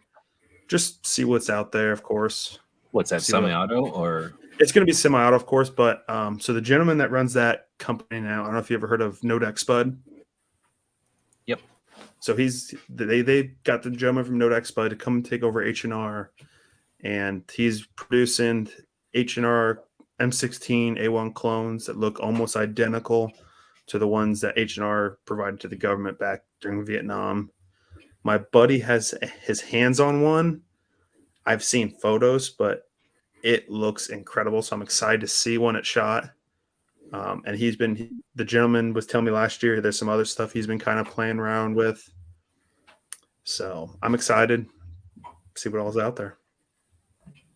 Right on. That's a pretty awesome, summary for first off. So you're going to do good, because that's pretty much half a SHOT Show is just being able to communicate what you're doing and that kind of thing. But it's also like a nice slice or a nice agenda for a second year of SHOT Show. It's not super crazy. Like a lot of people go, oh man, I'm going to do this and this and this and this and this, but it's also challenging. So, but it's like challenging, but doable. So looking forward. And I went into it last year with an open mind. I know my dad had went back in 2014 with his cousin that owned a gun shop. So he kind of had a previous experience with it, but being my first time last year, yeah, went with the open mind, really just walked around the show floor, saw what I wanted to see. Also started to talk to some companies because I was starting my channel a little bit more, just posting videos just to post them, have fun. But I did make some contacts. Hopefully those contacts can continue, if not get better. So we'll see how that goes. Dude, that's super cool. I'm going to put that in as a comment here. And man, I wish there was more days to talk about it, or if I would have had a little bit better end of the year, I could have been more aware that, or more positive I was going, and I probably would have leaned into this more. But that whole idea of like gun shops who went to SHOT Show as a gun shop before, or so they know what SHOT Show is from the gun shop POV, and then becoming content creators. That's super interesting, because the way that it started was military people holding cameras, and then just people like myself who are interested in evolving the coverage of the show and playing with our websites, and then eventually with our YouTube channels. And then everybody just kind of jumped on it. It became a phenomenon and everything. But the people that started the videoing were all just amateurs for sure. Like, except for maybe Eric, who came in from a gun shop. Most of us were just all, I mean, I guess I technically hung out at a gun shop, but I wasn't like running a gun shop, working at a gun shop or anything. I just hung out there all the time. But, pretty much everybody was just somebody who's doing their YouTube as a hobby. And then all of a sudden they're making, depending on who it was, tens of thousands of dollars all of a sudden from their hobby. And then most of them jumped off and got with agents and reps and, became more professional with it. But they're still starting as amateurs. So the idea that years later, once everybody's comfortable with sort of the like everything I just mentioned earlier in the show, with all the progress or evolution of how it all went down, now you've got people who saw all that, experienced it all, and have an actual understanding of the industry and the nuts and bolts of guns and stuff, not just the industry, but like the mechanics of it all. So they come in as subject matter experts instead of just good at holding a camera or have the time to hold a camera. That's going to be interesting. And I know it sounds like what you've got going, your friends, is this the Reloading podcast that you're talking came from a gun shop? So no, from the gun shop side, that was my dad when he went back in 2014.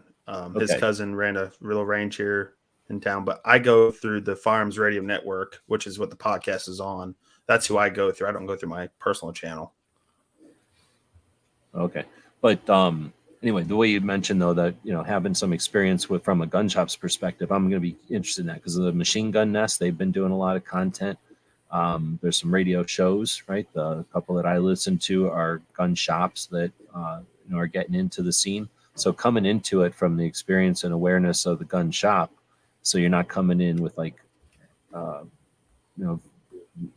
anyway, I just think that's going to be an interesting element of the progress of coverage, not just of SHOT Show, but just in general, because it'll make things more interesting when people, let's say, who are veterans of the industry start chiming in instead of people who are just customers of the industry, which is, just where we come from. And it's just, we've only got it kind of one-sided for the most part.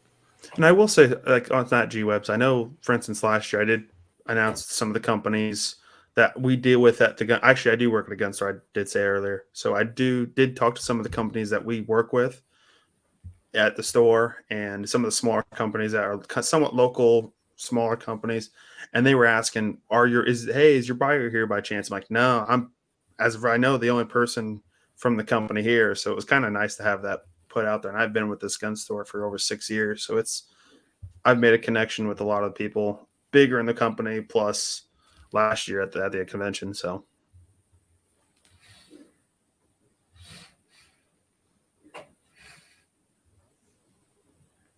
Very cool. Sorry to leave you hanging there. I lost my mouse on my third monitor over there somewhere. My monitor goes up in the air, so I lose my mouse constantly. All right, cool. So then, Gizzard, thanks for coming in and being patient while we went through everybody else's. But you've got a channel and keeping the community together every Friday, every Saturday for I don't even know how many years now. But what's your deal? What are you getting from SHOT Show this year? And then what do you got coming up? Well, what am I getting from SHOT Show this year is, well, it's going to be two-pronged. It's going to be some content, obviously, like you mentioned, quite a bit of shorts content to be had out there. Also, a small number of probably interview videos with various people that I've done interviews with over the last few years. This is my third SHOT Show. As far as the rest of it will be networking with people like us I've networked in the past. As far as my channel, I do gun and gear reviews, but mostly I do 2 live streams, Foul Territory on Friday nights at 9 p.m. and the Early Bird Chats Sunday mornings at 9 a.m. And I do believe that both of these shows will be coming into their 5th full season this year. So thank you for the invite, of course. I'm going to throw this out. Something about that made me think of something that I would like to throw out there to more people. But since I got 3 or 4 of you in here now, help me get the word out. But promos and channel intros and, brought to you by, and I'm here with that kind of stuff. SHOT Show's full of that kind of stuff. So I don't know. First SHOT Show, some people get into the selfie thing. It's never been something I've had to worry about. But like say, some people really, I don't know if that's something they think like they have been waiting for selfies, or it just happens, or I don't know what happens. I don't really understand it. But selfies one thing, but having somebody say, hey, whatever podcast, or hey, this is thanks for whatever, come up with something clever, and you've got that potential at SHOT Show. And if you've got to make a first impression with somebody, or if you're trying to make a first impression with somebody and have that be a positive, lasting first impression, ask them to do something fun for a channel intro, outro. Might be a way to be able to break the ice in the future. Hey, remember you did this at the SHOT Show for me? You can, blah, blah, blah. Pink, you're going to SHOT Show. What's your deal? What are you getting at SHOT Show this year? Oh, shit, he's probably back at work. So he's going to be there, and we'll have a chance to hang out with Pink, but he's also doing some other stuff while he's in town. Pink normally, back in the Gun Channels days when everything was rocking and rolling, I guess I'm assuming a lot here, but for people that don't know, Gun Channels was an online community from 2013 to 20, I think, so 7 years. So when it was, I think Pink was around the entire time, but when it was really rocking and rolling, Pink started going to SHOT Show, and he was basically the eyes and ears of the people that were fans from at home, right? And they were watching the various people's coverage and watching because everybody's going to look at a different thing, and everybody's only got as much time as they can in a day to get coverage. So some stuff is going to get missed, and the only way to really see a lot of it or most of it, or as much of it as possible, I guess, would be to watch a lot of people's stuff, and you're still going to potentially miss things. So Pink I don't think he ever really did videos, or at least he didn't do like interviews and have a channel like that as much as photos on Instagram, and he'd put them on other places. But and he's good at taking photos. He has fancy cameras and whatnot. So and good phones and that kind of thing. So him and Marco would Whale on photographs and doing their thing. And I don't know how much he gets into with it, but of course, I'm again assuming here, but Pink was also the original host of Lobbies. So when YouTube started offering live conversations like we're in right now, we're in StreamYard, a software that we pay for. It's from Canada, and it allows us to invite a bunch of people in, and it streams the conversation over to YouTube. In 2011, YouTube gave us that feature one Thursday, and a bunch of us started using it.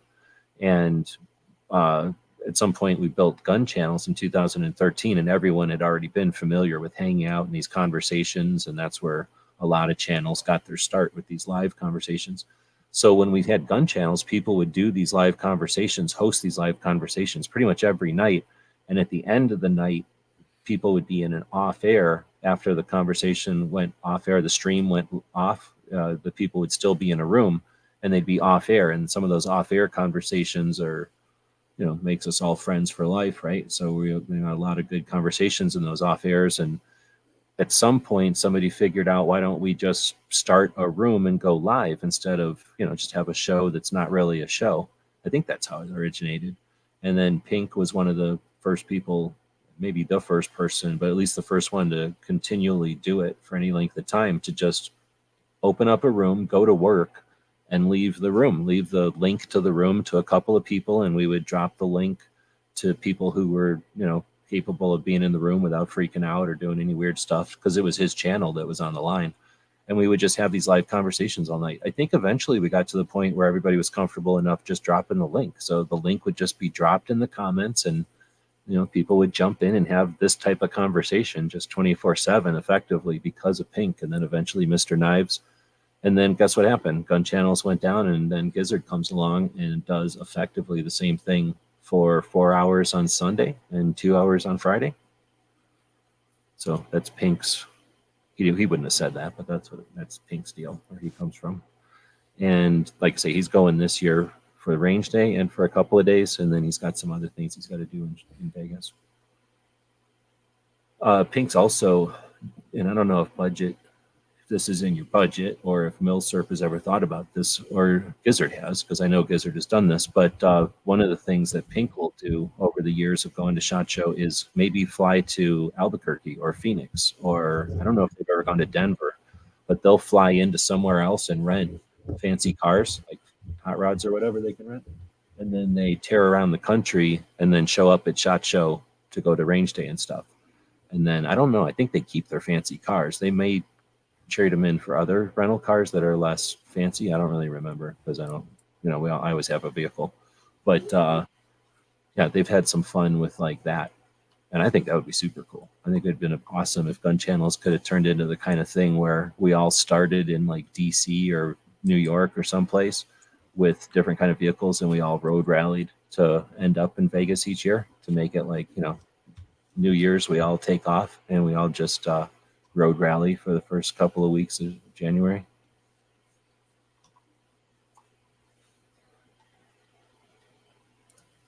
Yeah, that ain't in the cards for me, that's for sure. Well, I'm saying we all get paid for that, paid well, paid handsomely. That would be great. They would say.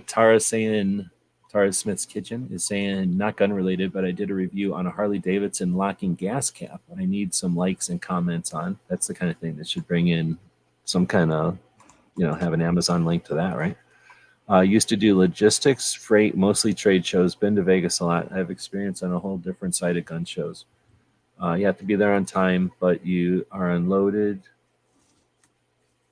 by your booth number, and it all goes like a jigsaw puzzle. And often, if you're late, they can't carry your stuff over someone else's booth. So I had bills that say, if you're late, turn around and bring it back. I've done all kinds of trade shows, different types. I don't know what those all are. I think sports. And you would get machines out of valleys to deliver. Oh, right on. Well, and that's something that I've been trying to evolve my coverage of SHOT, and I've never been able to do that. But I really, really, really, really, really think it would be cool to have a drone flying around as they're setting up SHOT Show. I mean, come on, this is 2023, right? But You know what I'm saying? Like have a drone, not like winging around, but like the time lapse, like slow, fast forward, whatever it's called, where you time lapse, I guess, where they you see the evolutions, but have that like from the drone perspective, so you can really see it. You guys haven't been there. Well, most of you guys have been there, except for budget. It's a huge building upstairs, and in that new building, it's even better. So you could totally put a drone up there. Pink knows what. Oh, he's not in here, but Pink knows what I'm talking about. But yeah, that would be pretty neat, just from any perspective, really. I guess it would be possible to just take a camera and stick it up on a pole, and then ask them not to knock over the pole, or maybe stick it up on a wall with some kind of a magnet, and then have a pretty good bird's eye of. Budget had to jump out. It looks like have a pretty good bird's eye of the whole thing and watch it time lapse. I know I've seen a couple of time lapses over the years, but I'd like to get in there and just, I don't know, walk around while they're setting it up. I imagine it's pretty neat. And like Tara's saying, it's all like a jigsaw. I imagine it's mostly like a jigsaw, but yeah, it's got to be pretty chaotic too. We did sneak in early once to talk to Arlie Ermy.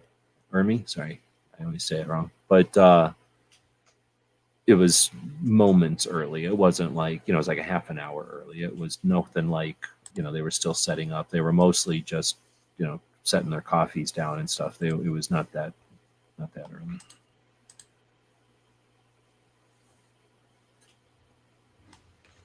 All right. Well, with that, we've definitely been running for a while. I appreciate everybody being able to jump out. I literally started this show up and set it up 20 minutes before it went live, and then I sent the links out as I went live. So I do appreciate everybody being able to jump in the middle of the night for the Daily Gun Show, and I'll put links to everybody's stuff, or there's been links in the side chat for the people listening live. I'll put links to the folks' channels who've been joining us tonight. We'll be back tomorrow. Milsurp, when's your next podcast channel or video? So my next video on my channel might be next week. I'm planning on, I have a video need to get posted right before shop. But other than that, I know we're going to have a podcast next Tuesday night talking about SHOT Show. So that's Tuesday, January 10th, 7:05 Central Standard Time. Right on. Gizzard, anything besides the Friday show or before the Friday show? Trying to release a short every day. So if you're into shorts, look for my stuff. Right on. And then Friday, 7 p.m. 7 p.m. your time, 9 p.m. Central. All right. Well, thanks again for joining us, and I'll just throw a quick exit thing. Oh, you know what? I don't have one in here. I had the wrong one in here for Gizzard, and I keep forgetting to upload it. So I'll put a Smeggy one out here. Thank you for supporting our projects. If you'd like to buy us a cup of coffee, check out our Patreon channel. The guys and gals at gunwebsites.com encourage you to take a CCW class every year, practice at least once a month, and carry every day. Thank you for watching gunwebsites.com.